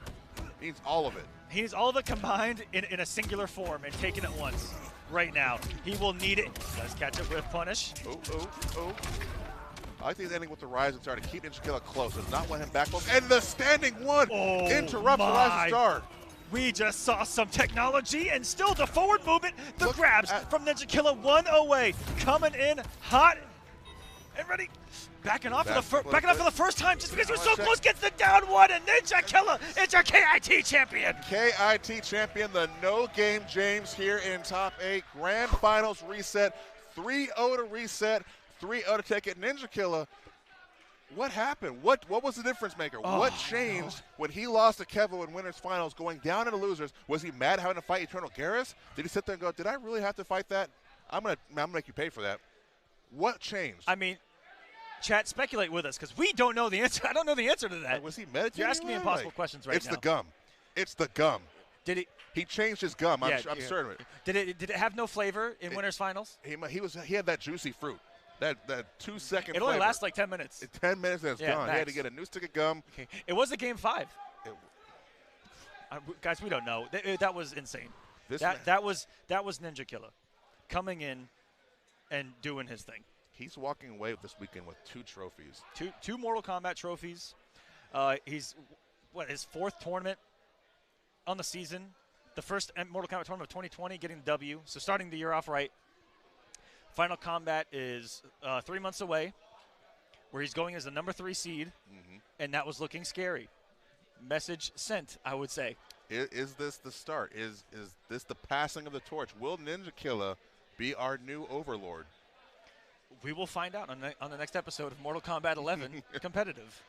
But yeah, phenomenal top 8, a lot of close matches. I'm glad that, especially towards the midway point on, we got all those game 5s that we're really hoping for. Yep. Absolute nail biters, and the level of play it's only gotten better since the game has come out. And we had what could possibly be a star-making performance from Emperor Rio throughout this whole event. Grrrrrr putting on a great showing with Eternal Garrus. Yep. Keval being reborn here in top 8. Exactly. But almost him and Grrrrr, had performances at the last premier event of the pro competition that weren't favorable for them. And for them to come here, I think it's going to give them a confidence boost moving on. I mean, Biohazard getting top 8 with Kano. I mean, Katana Prime making top 8. KP making a return to form as well. Early on in the pro comp, we saw a lot of great performances. And to see him make a return to form is incredible. That Highborn was looking great. Jade always looking great. It's great, man. I'm not just talking about the characters either. Yeah. I mean, it's just a point now where the scene is really stepping their game up. Everyone wants to get to the top, and they're all putting in the work to get there. And they are going through top 8 right now in front of the stage. Let's see. I don't know who they're on, but they're out there. They are getting close to top 3. They're kind of like the camera shot. I gotta move the camera. They just did it. All right. So Art is gonna try to capture it. Young Art on the camera. Hopefully we'll get it. But, yeah, congratulations to everyone that made top 8. Absolutely. What a phenomenal event. Stellar performance, Gambler, KP, Bio, Bio, Grrrrrr, Rio, Kevo, Ninja Killa, of course. Just congratulations, guys. Everybody's Congratulations. Out here. Everybody's out here, man. We're all out here. Living the best life. Yep. So we'll see if we get that captured. Art, do it. Yeah. Art is the god. Watch this. Watch this. I got to switch a shot, but I didn't get like the whole thing because it's obviously on the stage. Let me see. Yeah, so you can see a little bit of the top 8 right there. There's getting them together for a picture. Oh, Forever King, yep. And yeah, like shouts to the crowd. You know, shouts to the main room. You know, it's very spacious. Very lively crowd here at KIT, which was something I only dream of when it comes to these Mortal Kombat events. You know, when looking at, I hate to say it, but like the NEC crowd and a couple of the other crowds that were a little less energetic, they came to life here at KIT. So shout outs to them. Absolutely. Pretty boy Jackal. Is he asleep in the front? No, he's moving. I see signs of movement. He might be. He has the shades on. I don't think he's moving, bro. No, he's twittering. I can see his fingers. That man, no, that man's dead. That's him sleep texting. You can't tell. Is he giving us an ocular pat down? I don't know. His peripheral vision might. There we go. There we go. All right, he's awake. That was him waking up. He's like, whoa. His ears must have been burning. And there's them all posing with their medals. Everyone top 8 getting a wonderful KIT medal. Everyone getting the medal, but only one of them getting that fabulous trophy. That's a nice trophy. That is one for if you have a trophy case, bam, front and center. Imagine seeing him walking down the hallway holding 2 trophies, one for MKX, one for MK11. He has Scorpion and Shao Kahn. He does. That's not fair. I wanted that Doomsday one still. Oh, it was not. And here they are getting on the stage this time, getting right in front of our camera, about to absolutely body Art shot. Oh, I see a young Zephyr up front, too. Zephyr, I think, won the Soul Calibur 6 tournament. So yes. Shout outs to him. Champions watching champions out here at KIT. Shout outs. Hey, man, real recognizes real. That's right. All right, guys. I believe I have like a little bit of a montage from this weekend, like as far as KIT goes. Like, so you want to see how it turned out? Just give me a second to load that up. You won't. Yep. But yeah, good stuff on commentary, guys. You guys. Thank you, Art. Thank you, guys. Thank you to everyone watching that were here. A lot of numbers from Mk11, supporting not only Team Spooky, Arturo as well. NYC Furby, give him a follow, give him a sub, give us cool emotes. I want to see that Sabin Boone. Sabin Boone. I want to see Sabin Boone some more, as well as Kentaro. Yeah. Oh yeah, Kentaro the God. Yeah, for sure. All right, I'm gonna play this quick montage, and then like we'll be right back. I guess you guys can watch it if you want. I think it's pretty cool, actually. I want to watch it. All right, cool.